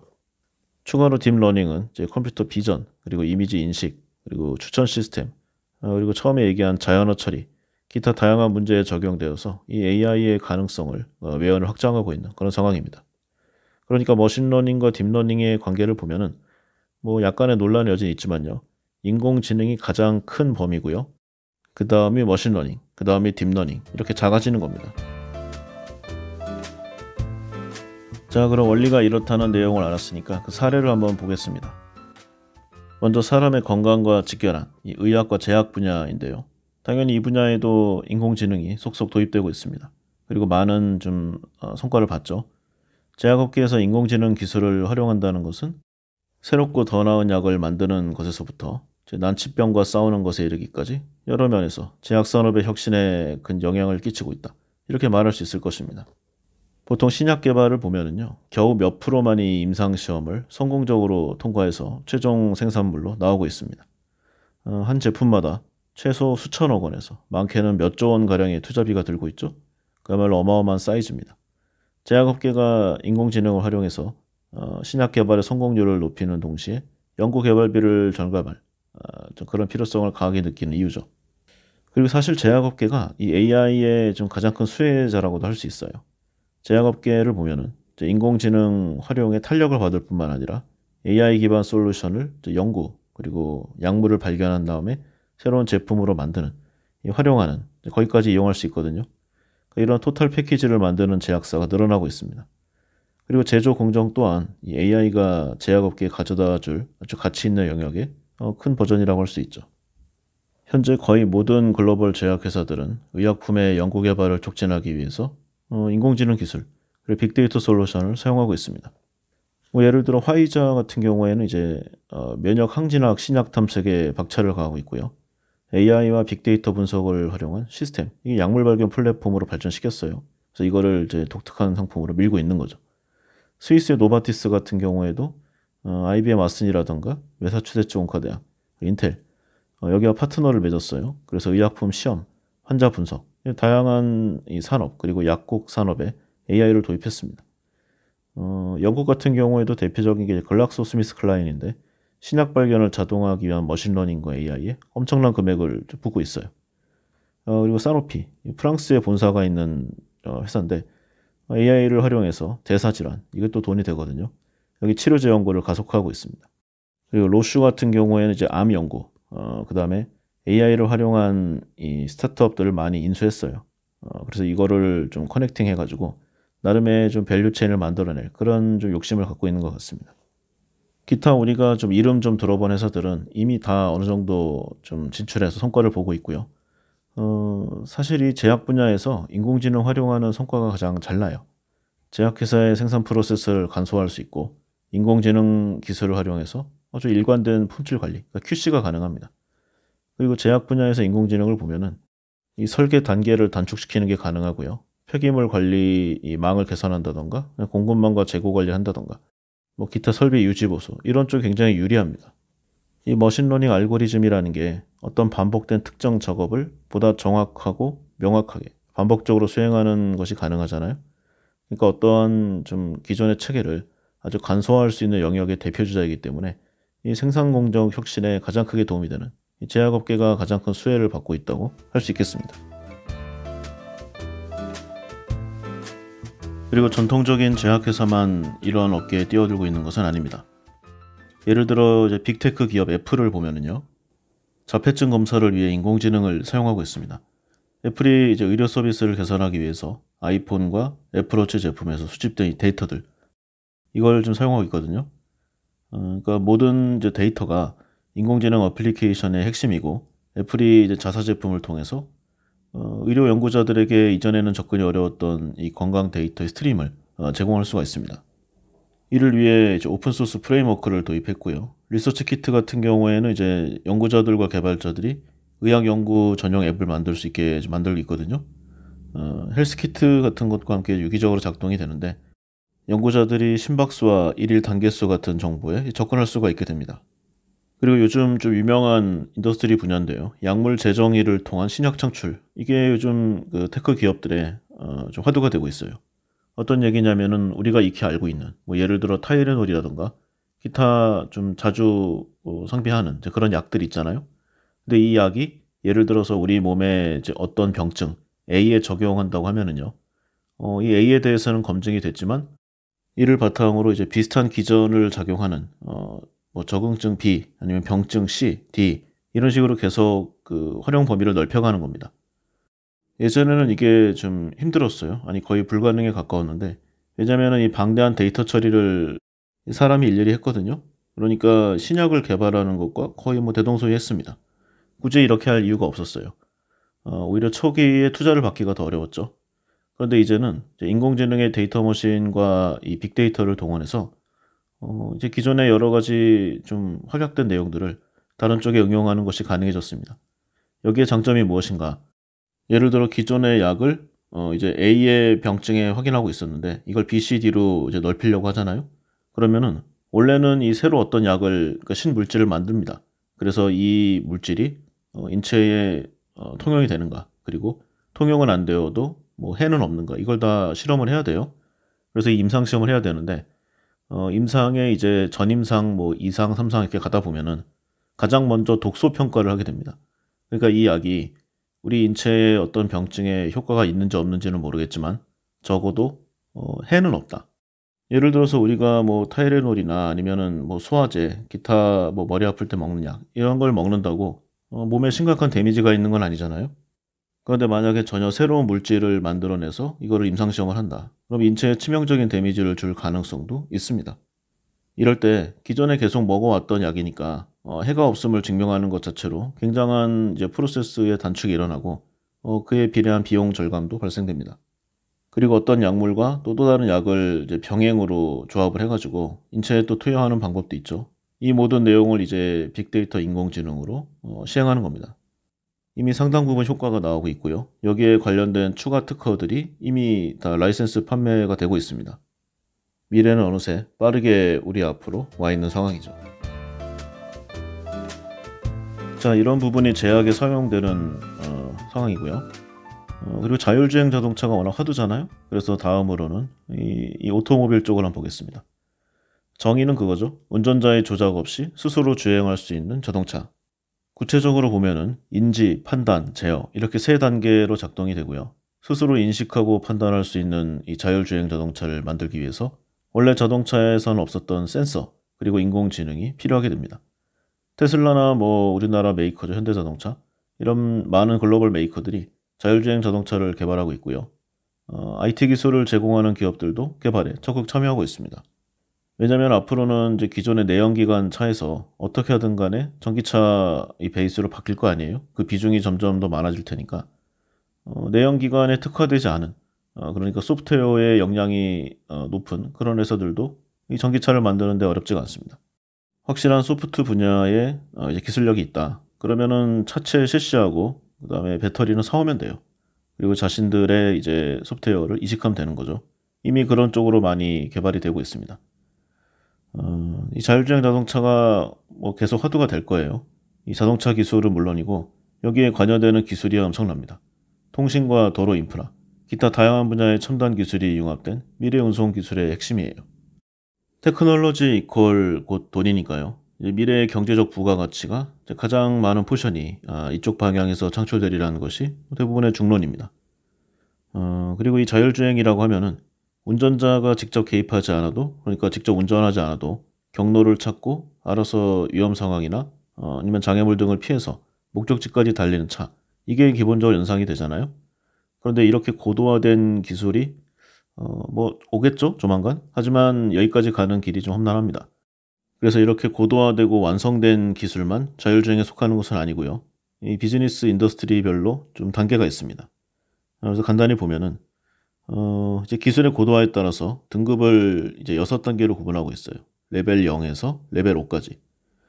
참고로 이 레벨은 미국 연방도로교통안전청의 이 레벨 0부터 레벨 4까지 이렇게 5단계로 구분된 이 제도를 썼는데 여기에 이제 미국 자동차 공학회에서 초안과 수정안으로 이제 레벨 0에서 레벨 5까지 6단계로 다시 세분화된 내용이 이제 좀 제너럴하게 사용되고 있습니다. 각각을 좀 보면은요. 일단 레벨 0는 비자동화 단계예요. 말 그대로 자율주행 시스템이 없는 비자동화 단계. 그러니까 운전자가 모든 면에서 차량을 완전히 제어해야 하는 우리네 옛날 자동차를 보면 되겠죠.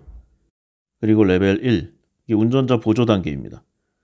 방향이나 속도, 제어, 기타의 특정 기능은 자동화가 되어 있지만 운전자가 차의 속도라던가 방향을 항상 통제할 필요가 있는 그런 단계를 말해요.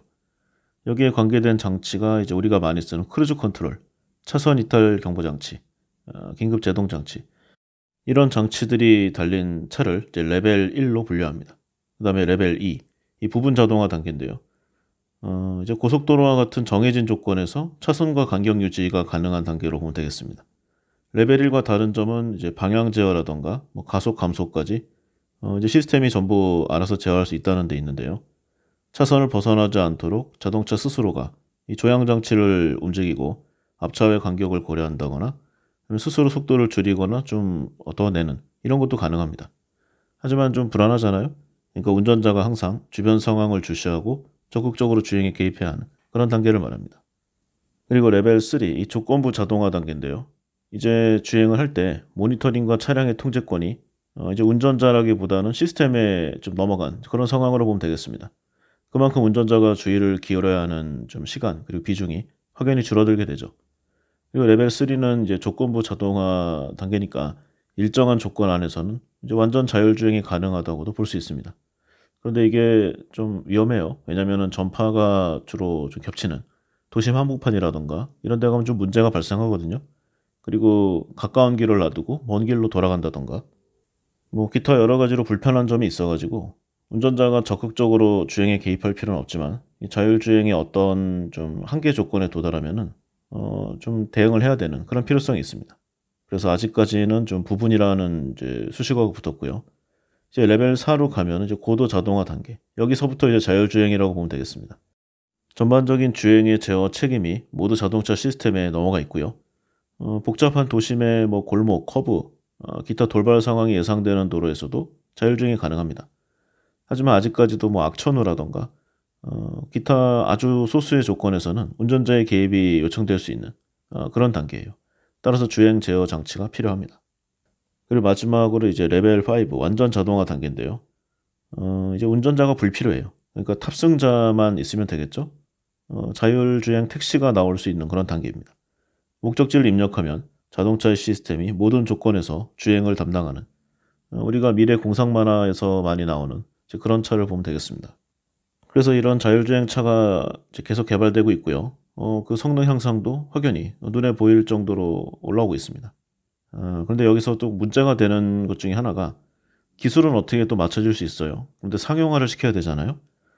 그런데 좀 몇몇 곳에서 좀 비싼 부품값이 발목을 잡는 케이스가 있어요. 예를 들어서 이제 자율주행 자동차에 센서가 많이 사용되거든요. 사람의 눈과 같은 역할이지 않습니까? 그래서 보통은 이제 카메라, 레이더, 라이더 이런 장치들이 사용되는데 가장 먼저 카메라를 연상할 수 있습니다. 가장 좀 손에 잡히기가 쉽죠. 근데 이제 가격은 싸요. 하지만 색을 구분하는 데까지는 가능하지만 인식거리가 짧고요.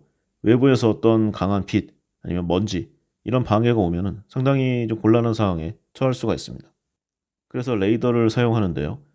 이게 전자기파를 발사한 후에 반사되어 돌아오는 전자파를 분석해서 이제 주변을 시뮬레이팅하는 이제 그런 원리잖아요.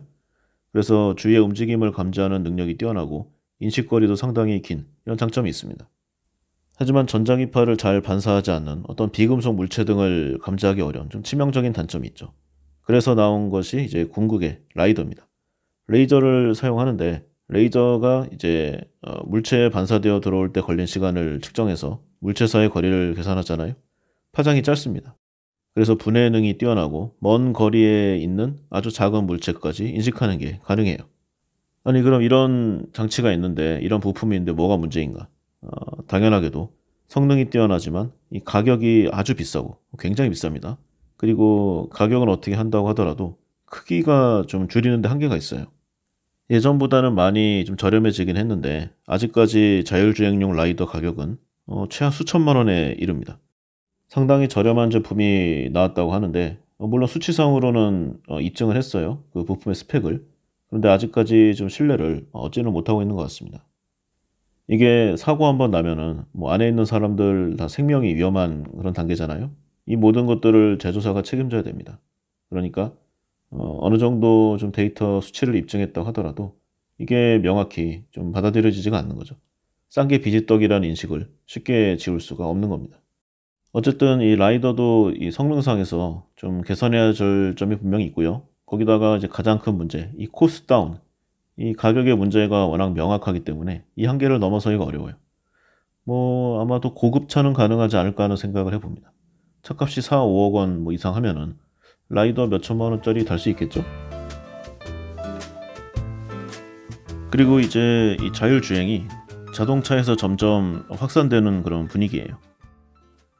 자율주행 시장이 이제 기존의 육상에서 이제 공중 그리고 해양으로 넘어가고 있습니다. 이제 앞으로는 이 자율주행 기술이 우리 주위에 어디에서나 볼 수 있는 아주 보편적인 기술이 될 것으로 전망이 되고 있습니다. 자율주행 기술이 이제 인간이 갖고 있는 한계 있잖아요. 좀 물리적 한계. 그러니까 뭐 체력이라던가 인지 판단 능력, 그리고 정신적인 한계, 뭐 집중력이라던가 이런 인사이트를 이제 뛰어넘어서 안전성과 신뢰성을 높이고 사고율을 감소시키며 인건비를 절감시키는 뭐 기타 사회적 비용 감소와 상업적 가치를 높이는 가장 중요한 요소로 떠오르고 있어요. 그래서 이제 자율주행 자동차가 아니라 그냥 자율주행의 시대가 되고 있는 겁니다. 그리고 분야에 따라서는 이제 시각적인 인식을 하는 이 라이더 같은 비싼 부품이 필요 없는 분야도 있어요. 예를 들어 뭐 항해하는 배 같은 경우에는 그렇게 비싼 라이더가 필요 없겠죠? 상식적으로 봐도. 그래서 이 제품 중에서 우리 인더스트리의 좀 시장 침투 속도를 빨리 할 수 있는 예를 들어서 뭐 지상용의 무인 배송 아니면 서빙 로봇, 뭐 안내 로봇 이런 쪽은 좀 빠르게 진행이 되고 있고 이미 우리 생활 속에 많이 들어와 있어요. 그래서 기본적으로 인건비 절감 효과를 기대할 수 있고 이제 좀 비대면 시대잖아요. 이런 트렌드에 편승해서 계속 더 발전시킬 수 있는 분야로 먼저 진출이 되고 있습니다. 또 자동차나 드론과 달라서요. 이 저속 주행을 하고 저스펙으로도 충분히 역할을 할 수 있는 이제 그런 쪽의 제품들이 또 계속 나오고 있어요. 그래서 각광을 받고 있는 곳이 이 특수 로봇 분야. 이 로봇이 많은 업체가 관심을 가지고 개발하고 있는 제품인데요. 이제 자율주행차 기술에 여기 이제 이족 보행 로봇 기술을 활용해서 이제 라스트 마일 제품을 만드는 겁니다. 라스트 마일이라고 하면은 이 제품이나 서비스가 소비자와 만나는 최종 단계를 말하는데요. 한마디로 생산된 물건을 소비자 앞에 갖다 줘야 되는 겁니다. 이런 물류 솔루션을 개발하기 위한 이 연구 개발이 이제 여러 곳에서 진행 중이 되고 있어요. 국내에서도 많이 하고 있죠. 현대자동차 그룹 같은 곳에서 이제 로봇 사업에 가장 적극적으로 뛰어들고 있는데 지금은 현대자동차 회사잖아요. 근데 앞으로는 사업의 50% 정도를 자동차를 하는 건 맞지만 30%는 UAM, 이게 도심항공 모빌리티죠. 그 다음에 20% 정도는 로보틱스, 이런 쪽으로 좀 비중 조절을 할 것이라고 대표이사가 천명했습니다. 그래서 이 로보틱스 사업의 경쟁력을 높이기 위해서 지난 2020년인가요? 그때 보스턴 다이나믹스를 인수했어요. 이게 원래 소프트뱅크 산하에 있었던 회사인데 여기 아마 80%를 샀을 거예요. 그리고 이 회사의 대표적인 게 사족 보행 스마트 로봇이었는데 이게 이제 자율주행 프로그램을 통해서 주변 장애물을 회피하는 동시에 데이터를 수집하고 또 감시도 하는 우리가 흔히 이제 SF 이런 영화 같은 데서 로봇이라고 하면 떠오르는 그런 행동들을 다 할 수 있는 거예요. 실제 인터넷이라던가 유튜브에 관련 영상들이 좀 많이 있었거든요. 로봇이 이족 보행을 하면서 앞덤브링, 백덤브링 뭐 이걸 한다거나 아니면은 좀 멀리 뛰기를 하고 기타 좀 사람이 할 수 없는 그런 좀 고난이도의 동작들을 많이 했거든요. 그래서 이제 로봇이 사람을 이제 넘어서는 것이 뭐 이미 지났다. 뭐 이런 내용들이 많이 있었습니다. 그런데 이게 좀 반향이 크니까 또 하나의 영상이 공개됐어요. 쉽게 말해서 실패 사례입니다. 그러니까 덤버링을 하다가 넘어지고 멀리 뛰기를 하다가 옆으로 쓰러지고 이 횟수가 이제 굉장히 많은 거죠. 그러니까 처음에 한 번 성공의 장면을 보여준 거는 맞지만 이게 한 번에 100% 되는 게 아니라 많은 시행착오를 겪었다. 뭐 그런 내용을 어필하고 싶었던 거겠죠. 그래서 아직까지 뭐 로봇의 시대를 두려워하는 그런 거는 멀었다. 뭐 이걸 얘기하고 싶었던 것 같은데 이게 그 처음에 나온 이 실수 장면하고 또 몇 년 뒤에 나온 장면하고 확실히 이 숫자가 줄었다고 합니다. 로봇이 점점 더 발전이 된 거겠죠. 그리고 원래는 이제 자율차 쪽이 먼저 갔는데 생각보다 드론이 더 빨리 개화가 됐습니다. 그래서 드론이 워낙 그 인더스트리의 활용 범위가 넓어요. 그래서 이 컨슈머 소비자용과 이 산업용, 상업용 이렇게 좀 구분이 돼서 각각 좀 엄청난 속도로 발전이 되고 있습니다. 이 스펙과 용도에 따라서 뭐 가격이나 크기도 천차만별이고요. 싼 거는 몇만 원짜리도 있습니다. 그리고 몇만 원짜리 치고는 꽤 재밌어요. 잘 만들었고, 뭐 비싼 거는 이제 몇천 몇만 달러까지 있겠죠. 그리고 군수용이나 우주항공용으로 가면은 이제는 뭐 가격표를 매기기가 어려울 정도입니다. 이 드론이 특히 영상 관련 콘텐츠 제작을 위한 이 독특한 구도의 촬영 방식이 확대되면서 또 필수적인 아이템으로 자리 잡았어요. 옛날에는 공중에서 영상을 잡는다. 그러면 헬기를 띄워야 됐잖아요. 이 비용이 상당히 높았습니다. 그런데 이제는 이제 몇십만 원 정도 하는 드론을 이제 한 명이 조정해가지고 원하는 거의 모든 각도의 내용이 나오고 있어요. 당연히 전 세계 그리고 전 분야에서 빠르게 확산됐습니다. 그래서 통계를 보면은 이제 지난 2021년, 22년에 공식적으로만 1,100만 대, 그리고 2020년에서 25년 사이에 15%씩의 성장세를 보일 것으로 예측이 되고 있어요. 그리고 상업용은 지난 2021년, 22년에 이제 100만 대 수준으로 좀 적었는데 이제 민간용보다 훨씬 더 높은 성장세를 보이고 있다고 합니다. 그리고 이제 B 메이커로 만들어지거나 아니면은 좀 로컬에서 만들어지는 거는 이제 로고가 찍히지 않는 제품들이 있습니다. 이렇게 치면은 뭐 몇 대가 있는지 추측이 안 돼요. 그리고 이 드론을 이용한 배송 서비스가 이미 우리 생활에 깊숙이 들어왔습니다. 미국 같은 경우에는 이제 월마트가 지난 2021년 말경에요. 이제 의약품 배달 스타트업을 통해서 최초의 드론 배송 서비스를 시작했어요. 그 이후에 이제 드론 업체를 이제 여러 곳 선별을 해서 배송 서비스 제휴를 맺고 이제 무인 배송 사업을 확장하고 있습니다. 가격이 상당히 경쟁력이 있어요.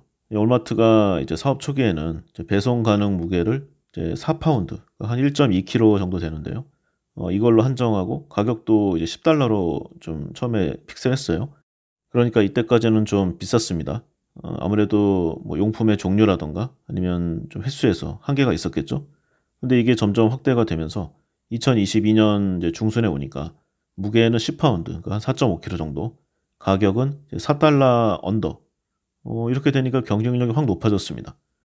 드론 배송이 가능한 제품류도 넓어졌죠. 아기용품, 뭐 성인용품, 그다음에 식료품, 그다음에 각종 케미컬 용품. 기타 우리가 일상생활에서 쓰는 대부분의 한 중소형 사이즈가 가능해졌습니다. 그리고 독특한 방식도 있어요. 이 구글의 모 회사죠, 알파벳. 여기에 자회사가 이제 윙이라는 회사가 있는데 이제 배송업체 허가를 받은 다음에 10만 건 이상의 드론 배송 기록을 이미 세웠습니다. 전 세계 파트너들과 협력을 하고 있는데 이 방식이 독특해요. 그러니까 이제 지면에 착지라는 것이 아니라 한 7m 높이 정도에서 제품을 줄에 내려서 자동으로 땅에 놓는 방식입니다. 미국은 이제 도심지에서 조금만 벗어나도 이 집과 집 사이에 이제 거리가 있고 그리고 뭐 단독이 많잖아요. 그러니까 아마 이런 방식이 잘 통하리라고 생각됩니다. 우리나라는 좀 어렵겠죠. 그리고 아마존 같은 경우에는 이제 2022년 연말부터 이제 주문 내 30분 내 배송 가능한 이 프라임 에어 이거를 이제 뭐 캘리포니아를 시작으로 해서 속속 도입을 하고 있어요. 이런 내용이 이제 상업적인 그리고 민간용인 부분이고요. 어떻게 하든 간에 뭐 약간의 제약 사항은 다 있습니다. 아직까지 뭐 완벽하진 않으니까요. 그런데 이러한 내용이 이제 국방이라던가 보안, 뭐 농업, 해양 산림 이렇게 좀 산업용 또는 이렇게 상업용으로 오면은요.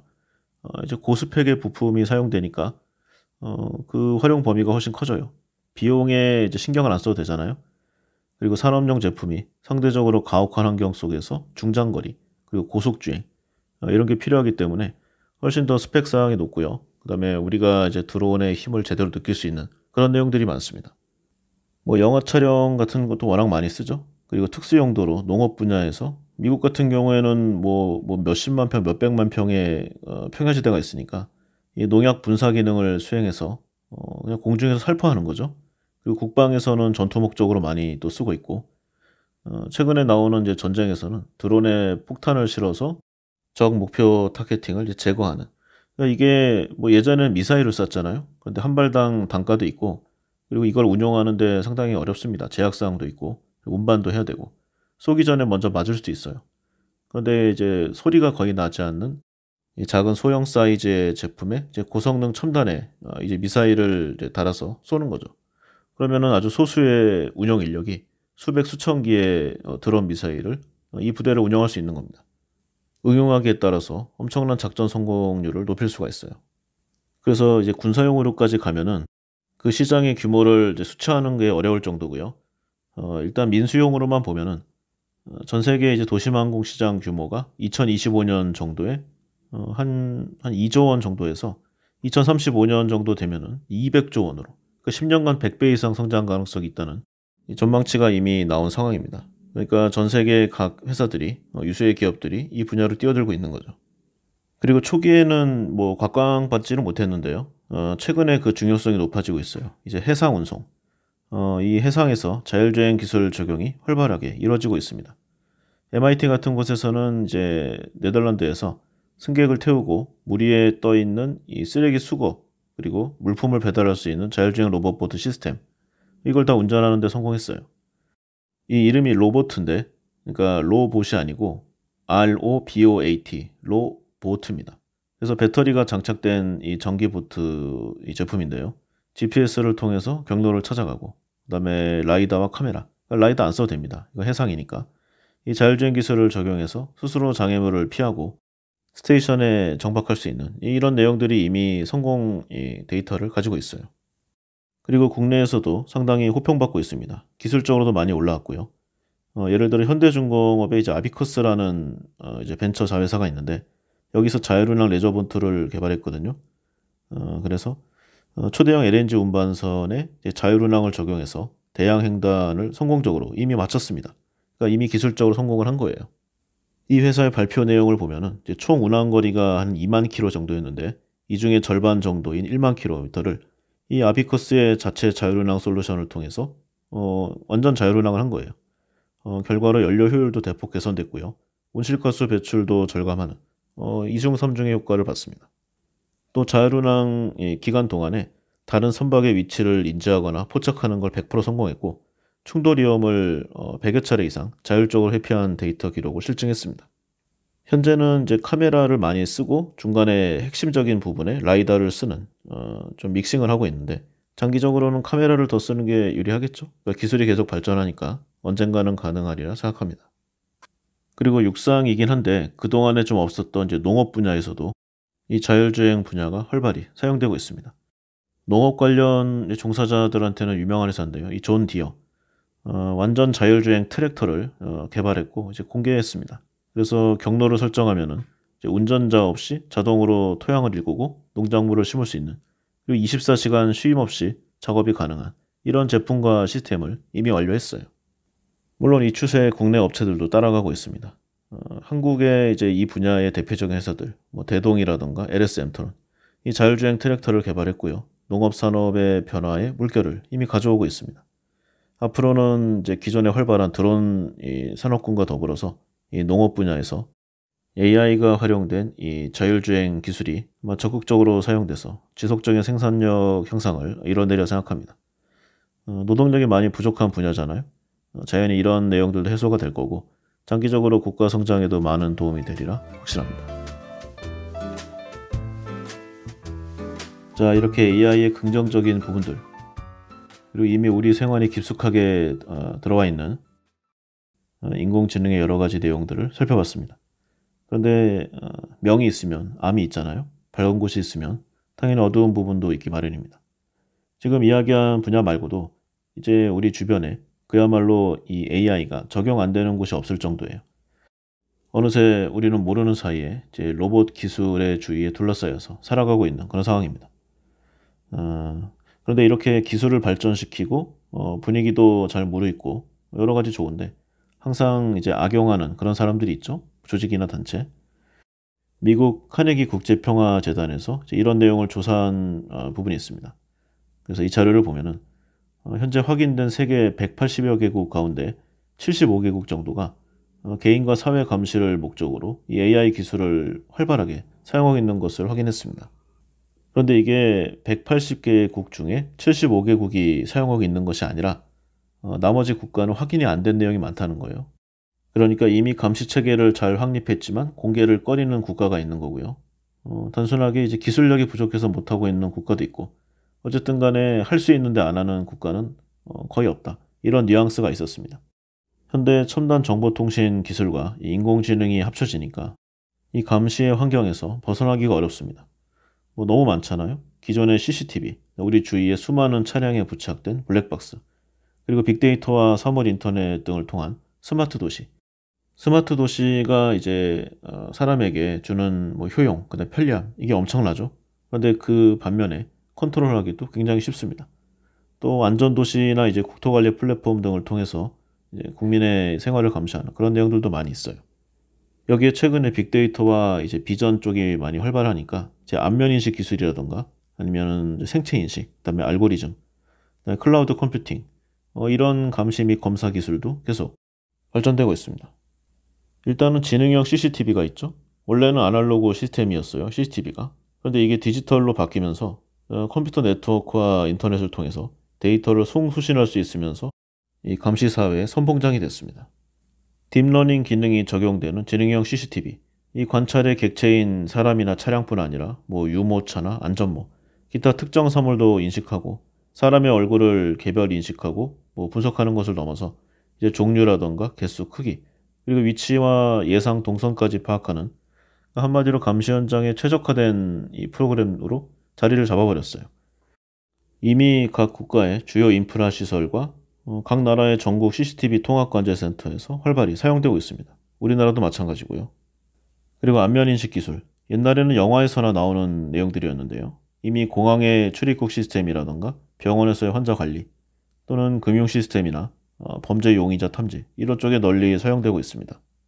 이런 안면인식 열화상 카메라 중에는 체온 정보 외에도 뭐 안면 정보, 출입 내역, 기타 개인을 좀 특정할 수 있는 정보까지 자동으로 저장 관리하고 전송 기능을 갖춘 경우까지 나오고 있어요. 이러한 정보와 이 출입용 아이디에 담긴 인적사항을 함께 수집한다. 그러면 특정 개인의 신상을 파악할 수가 있죠. 이미 뭐 마음먹기에 따라서 무서운 사회가 되는 모든 조건이 갖춰져 있습니다. 그리고 이런 내용들을 이야기하면은 뭐 중국이라던가 러시아 이런 국가들을 생각할 수 있잖아요. 그런데 서구권도 마찬가지예요. 물론 공익 목적이라는 말로 포장을 하고 있긴 하지만요. 예를 들어서 이 코로나19, 그러니까 팬데믹 이후에 이 프랑스 파리의 AI 감시 시스템 이게 좀 유명해요. 그래서 지하철을 이용하는 시민의 마스크 착용 여부를 인식하고 있습니다. 그리고 파리 당국이 이러한 정보를 통해서 감염병 확산 추이를 미리 예측하는 그런 분석에 활용하고 있죠. 그런데 프랑스를 위시한 이 서유럽 국가들이 이제 아랍권에서의 이민이라던가 이런 쪽에 굉장히 민감해요. 테러도 많이 당했고 실제로 좀 무섭거든요. 그러니까 공익 목적이라는 미명하에 시민 감시에 활발히 사용하고 있는 상황입니다. 그리고 기술이 계속 발전하니까 이러한 안면 인식에서 이제 감정 인식으로 넘어가고 있다고 해요. 그 예로 중국을 보면은 이제 얼굴 분석 없이 약 50m 떨어진 곳에서도 걷는 방식, 체형, 뭐 팔 움직임, 그다음에 보폭, 각도, 발의 방향 이런 내용으로 이제 개인을 식별하는 이 보행 인식 프로그램이 이미 사용되고 있다고 합니다. 여기에 AI CCTV의 지능화 시스템을 덧붙이면은 이제 뭐 자동으로 수백 수천만 명을 온라인으로 컨트롤할 수 있는 거죠. 그러니까 원래는 뭐 노인 계층의 뭐 낙상 그리고 아이의 뭐 안전 이런 쪽으로 개선하기 위해서 만들었다고 했는데 실상 이 범죄자의 체포에 많이 사용되어 있거든요. 그러니까 범죄자가 나름의 방식으로 좀 자신을 감출 거 아니에요. 변장을 하기도 하고 평소에 보행 방식으로 걷지 않고 뭐 일부러 쫄뚝거리거나 아니면 기타 여러 가지 방식으로 이제 피하려고 할 텐데 이거를 아주 쉽게 잡아낼 수 있다는 겁니다. 그리고 사실 사람들의 표정이나 뇌파를 읽는 것은 뭐 그렇게 새로운 일도 아니에요. 기사를 보면은 지난 2018년에 사우스 차이나 모닝 포스트에 나온 내용인데 이 뇌 스캐닝 기술이 적용이 됐다고 해요. 그래서 항저우의 공장 노동자들에게 활발히 사용되고 있다는 그런 내용의 기사가 있었습니다. 뇌파 판독 헬멧을 사용해서 작업자의 감정을 읽고 AI 알고리즘을 사용해서 우울증, 불안, 분노, 그다음에 뭐 당국이 되겠죠. 중국 정부. 여기에 대한 뭐 기타 안티적인 행동을 사전에 감지해내려는 그런 내용입니다. 그리고 추가로 기존에 이미 나와 있던 기술들, 생리학적 특징, 그러니까 DNA라던가 지문, 홍채, 뭐 망막의 무늬, 손의 형태, 그리고 이 우리 안에 심전도, 심박수, 뇌파 이런 생체 신호를 이제 탐지하는 건, 측정하는 거는 이미 기술이 있잖아요. 여기에 아까 그 외적인 행동, 뭐 걸음걸이라던가 보폭, 이 CCTV의 지능형 내용을 덧붙이고요. 사람의 감정까지 이제 측정을 하게 되면은 이제 어지간해서는 감시망의 눈을 피하기 어렵다. 그런 결론에 도달하게 되는 거죠. 그리고 이게 문제가 이제 모수에 대한 이제 예방 감시 그리고 시뮬레이션 감시로 넘어가고 있다는데 그 문제가 더 심각한 부분이 있습니다. 그러니까 디지털 정보 기술하고 이제 데이터 수집 환경이 이제 변화되잖아요. 그러니까 오늘날의 국가가 이제 국민을 감시한다, 사회를 감시한다. 그럼 어떤 특정의 표적 감시를 넘어서서 빅데이터의 상시 감시 체제로 전환되고 있다는 겁니다. 그러니까 어떤 의심받을 행동을 하거나 수상한 행동을 하지 않았더라도 그냥 24시간 계속 감시를 받고 있는 거예요. 상당히 무섭고 피곤한 사회죠. 그리고 설사 아무런 뭐 의심의 정황이 없다고 하더라도 이제 감시하고 있는 특정 감시자 그리고 권력자의 의도에 따라서 편향된 내용들이 모이면 어떤 유의미한 새로운 내용을 좀 만들어내는 것도 가능합니다. 그러니까 아무것도 아닌 내용들을 여기저기 편집하고 잘라 붙여가지고 이제 의심스러운 정황으로 만들어내는 거죠. 그리고 권력 계통으로 찍어 누르는 겁니다. 그럼 없던 죄도 생기는 게 뭐 그렇게 어려운 일은 아니겠죠? 어떻게 될지는 모르겠지만 만약에 제가 이제 감시 사회를 원하는 권력자라면 저는 그렇게 할 것 같습니다. 왜냐하면 그게 편하거든요. 예를 들어서 컴퓨터 게임을 보겠습니다. 뭐 종류는 다르겠지만 뭐 오락 한번 안 해본 사람 없을 거예요. 그러면은 게임의 종류에 따라 틀리지만 캐릭터를 조종해서 뭐 움직이는 이제 그런 행동은 어디나 있습니다. 그런데 지금 이게 캐릭터들이 내 명령에 따라서 일사불란하게 움직여도 잘 될까 말까인데 그 중에 한두 캐릭터가 내 말을 잘 안 따라요. 그럼 어떻게 할까요? 도태시키겠죠? 이게 빠릅니다. 그동안도 뭐 민주국가든 아니면 독재국가든 간에 작든 크든 이런 내용은 다 있었습니다. 하지만 이제 증거를 만들어내고 환경을 조성하는 이런 게 좀 어려웠어요. 그래서 전혀 없는 것을 뒤집어 씌우는 그런 부분은 힘들었습니다. 그러나 이제 감시국가가 되면은 어떻게든 증거는 넘치거든요. 이 엄청난 양의 영상과 이 생체 인식 데이터가 있으면 못할 게 없습니다. 바야흐로 앞으로 어떻게 될 것인가. 궁금하면서도 두려운 좀 복잡한 심정이 아닐 수 없습니다. 그리고 소프트웨어적인 내용을 많이 했는데요. 하드웨어적인 부분도 많이 발전했습니다. 그리고 점점 더 빠르게 진화하고 있고요. 예를 들어 로봇의 이제 바디 여기에 옛날 터미네이터 영화에 나왔던 T-1000이었죠? 액체 로봇. 여기에 이제 프로토타입이 이미 개발이 됐습니다. 최근에 이제 다양한 기술의 형태 변환 로봇이 연구되고 있고 이 고체에서 액체로 자유롭게 모습을 바꾸는 로봇이 이미 개발이 된 상황이에요. 관련된 연구진은 미국의 카네기 멜론대와 이 홍콩 중문대, 이 액체나 고체로 상태를 바꿀 수 있는 로봇을 개발해서 이 연구 결과를 발표한 상황입니다. 정식 명칭은 이제 자기활성 고체, 줄여서 MPTM이라고 하는데요. 그러니까 철창 사이를 이제 액체 상태로 녹여서 통과한 다음에 다시 고체의 모양새를 갖추는 것이 가능한 그런 내용입니다. 이것이 어떤 원리로 되는가? 이게 녹는 점이 매우 낮아서 그런 것이 가장 큰 원인이라고 합니다. 그러니까 이 MPTM 이 신물질이 녹는 점이 30도가 안 되는 정확히 29.8도인데 이 히토류, 이 금속 갈륨을 기반으로 만들어졌기 때문입니다. 여기다가 이제 네오디뮴 자석을 섞으니까 이런 좀 형태가 나오는 건데요. 액체와 고체를 넘나드는 로봇을 제작하기 위해서 낮은 온도에서 부드러운 상태와 단단한 상태를 쉽게 오갈 수 있는 이 무독성 재료. 그래서 이 갈륨이 선택이 된 거죠. 갈륨을 이제 손에 들고 있는 것만으로 녹잖아요. 우리 신체 온도보다 낮으니까. 여기에 네오디뮴 자석을 이용해서 이제 교류 자기장에 반응해서 재료를 가열하고 상변화를 일으킬 수 있는 그런 현상들을 발휘합니다. 자기장에 반응해서 로봇이 움직이고 이동할 수 있게 만드는 거죠. 또 이 MPTM이 이제 액체 상태에서 점성이 대단히 높은 물질이라고 합니다. 그러니까 이동성이 뛰어나고요. 응용해 보면은 벽을 오른다거나 아니면 여러 조각으로 갈라졌다가 다른 물체를 운반한 뒤에 다시 합체될 수 있거나 이렇게 본래 모양으로 쉽게 복원되는 이러한 성질을 다양한 방향으로 활용할 수가 있습니다. 그리고 현재 이제 개발 단계에 있는 여러 가지 좀 새로운 특성을 더 가미하면은 우리가 일반적으로 생각하는 이 로봇의 외형이라던가 로봇의 특성을 전혀 새로운 단계에서부터 다시 성장하는 그런 단계가 필요할 수도 있어요. 굳이 인간의 형태를 따를 필요가 없거든요. 왜냐하면 우리 인간이 그냥 신체적 능력만 보면은 다른 맹수라던가 이런 동물들에 비해서 현저히 떨어지잖아요. 그러니까 굳이 이 모양을 채택할 필요가 없다는 겁니다. 관심 있으신 분들은 이제 구글 같은 곳에 로봇 뉴 타입, 아니면 로봇 뉴 매터리얼 이런 검색어를 쳐서 보시면은 아주 재밌는 내용을 많이 볼 수 있어요. 이러한 변화의 최첨단에 한국 기업이라던가 한국 연구소가 그 숫자가 많지 않다는 좀 아쉬움도 느꼈고요. 그렇지만 세계가 이렇게 빠르게 그리고 복잡하게 변하고 있구나. 이런 내용을 아는 것만으로도 좀 의미 있고 재밌는 시간이 될 수 있으리라 생각합니다. 자, 그럼 이상의 내용과 같이 인공지능이 엄청나게 빠른 속도로 발전하고 이미 보통의 사람이 따라가는 것이 벅찰 그런 현상이 됐다는 것을 확인해 봤습니다. 그러면은 인간은 어떻게 하고 있는가? 뭐 여러 가지 내용이 있을 수 있지만 현재 생식 능력이 떨어지고 있어요. 그러니까 전체 인구수는 늘어나고 있지만 어쨌든 간에 경제적인 내용이 발전하잖아요. 어떤 나라는 더 많이 발전하고 어떤 나라는 조금 적게 발전하고 그 차이만 있을 뿐입니다.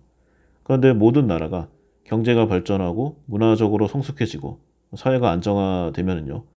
신생아 수가 줄어들고 인구의 전체 수가 빠집니다. 거의 예외가 없어요.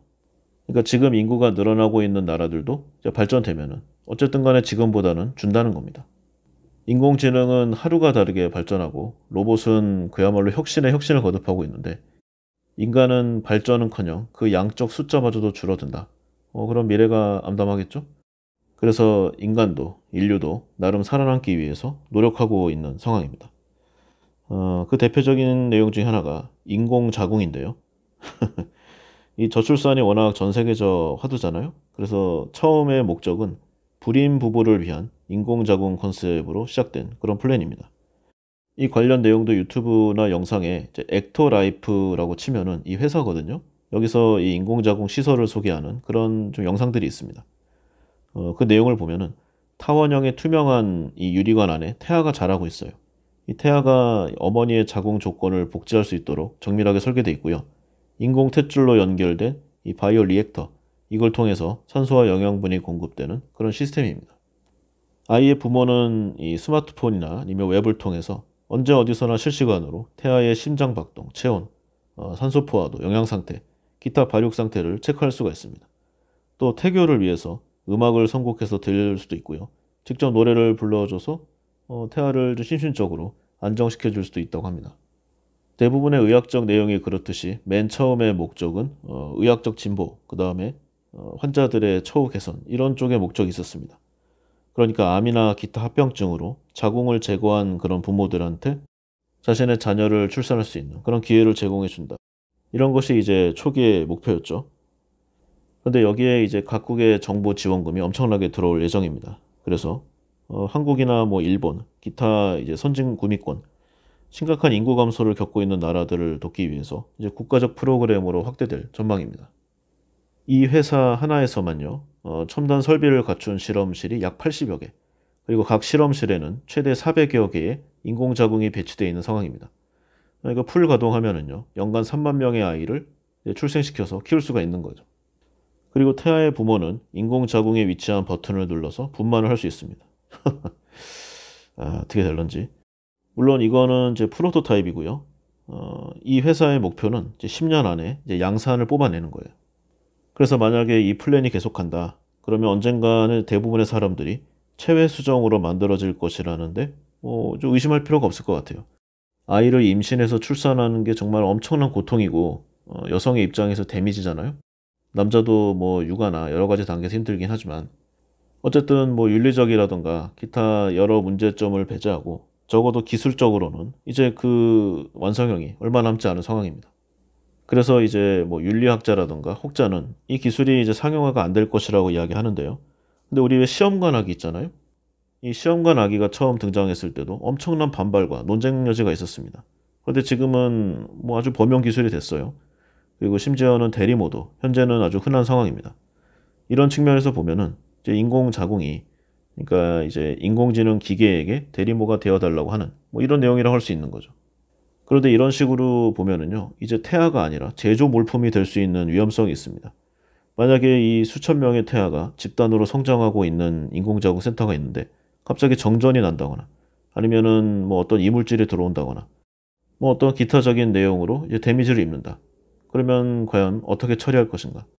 만약에 이제 여성이 임신하고 있는 태아가 어떤 병에 걸렸다. 이런 내용을 의사로부터 전해 들으면 슬프겠죠? 괴롭고. 내 아이가 이제 신체적 질병이라든가 아니면 외상, 데미지를 입어서 고통스러움을 겪는다. 그럼 부모로서 가슴이 미어지는 고통이 있지 않겠습니까? 그것이 당연하리라 생각이 돼요. 그런데 만약에 내가 예약을 걸어놓은 저 400개의 번호 중에 250번 정도의 내 자식이 있는데 오염이 됐대요. 그럼 우리는 어떨까요? 슬플까요? 괴로울까요? 어쩌면 우리는 이 테크놀로지의 발전에 따라서 인간성을 시험받을 수 있는 그런 단계에 도달할지도 모릅니다. 그리고 애초에 이제 탄생 자체도 여러 가지 문제가 있어요. 부모 모두 생물학적, 의학적, 그리고 사회적으로 우수한 유전자를 채취한 다음에 인공자궁에서 키워내고 싶은 마음이 크지 않겠습니까? 누구나도 자기 자식이 뛰어나고 우수하기를 원합니다. 선천적으로 어떤 질병이라던가 정신적 문제를 갖고 태어나기를 바라는 부모는 아마 단 한 명도 없을 거예요. 그러니까 이제 능력치가 뛰어나지 못한 유전자는 도태되는 겁니다. 그런데 이게 자연 발생적이 아니라 인공 의도적이라는 거죠. 여기에 문제가 있는 겁니다. 그럼 과연 진화가 일어날 것인가? 그리고 이렇게 태어난 아기를 이제 최첨단 슈퍼컴퓨터 기반의 AI가 교육하고 그 효율성과 목표 지향적인 인간을 육성한다. 그러면 오늘날 우리가 말하는 인간성 그리고 인간의 감정이란 것을 과연 가질 수가 있을 것인가? 그리고 어쩌면 이러한 피해는 인류 그리고 지구에 한정돼서 끝나는 게 아닐지도 모릅니다. 이렇게 하면은요, 이제 인구가 대량으로 늘어날 수 있어요. 왜냐면은 밑에서 일할 이 꿀벌, 우리 일꾼들을 필요로 하는 이 권력자 기득권층들이 밑바닥 워커들을 대량 생산할 가능성도 있습니다. 그러면은 대량으로 이제 인간 DNA와 인공지능이 컨트롤하는 바이오탱크 그리고 이제 무한 동력의 우주선에 실어서 미지 행성으로 쏘아 보냅니다. 여기서 인간의 콜로니 행성을 만들어내는 것도 가능할 수 있겠죠? 언젠가는 있을 수 있는 일입니다. 그래서 여러 가지 이 명과 암이 있는 이 로봇 그리고 인공지능 이런 내용들을 우리가 삶이 바쁘더라도 꼭 생각하고 한 번쯤 마음에 다지는 그런 여유가 있어야 될 것 같아요. 어렵고 무서워서 우리가 이런 이야기를 하지 않는다면 오히려 더 무서운 미래가 올 수도 있다. 과학기술적으로 우리가 어디까지 와 있는지 그리고 어떠한 시나리오까지를 걱정해야 하는지 이 미래를 공상해보고 예측해보는 이 상황이 굉장히 중요한 현실이 되었습니다. 그런 의미에서 꼭 한번 시간을 내셔서 이 책 로봇의 지배 일독해 보시기를 강하게 추천드립니다. 예, 오늘은 여기까지 하겠습니다. 감사합니다.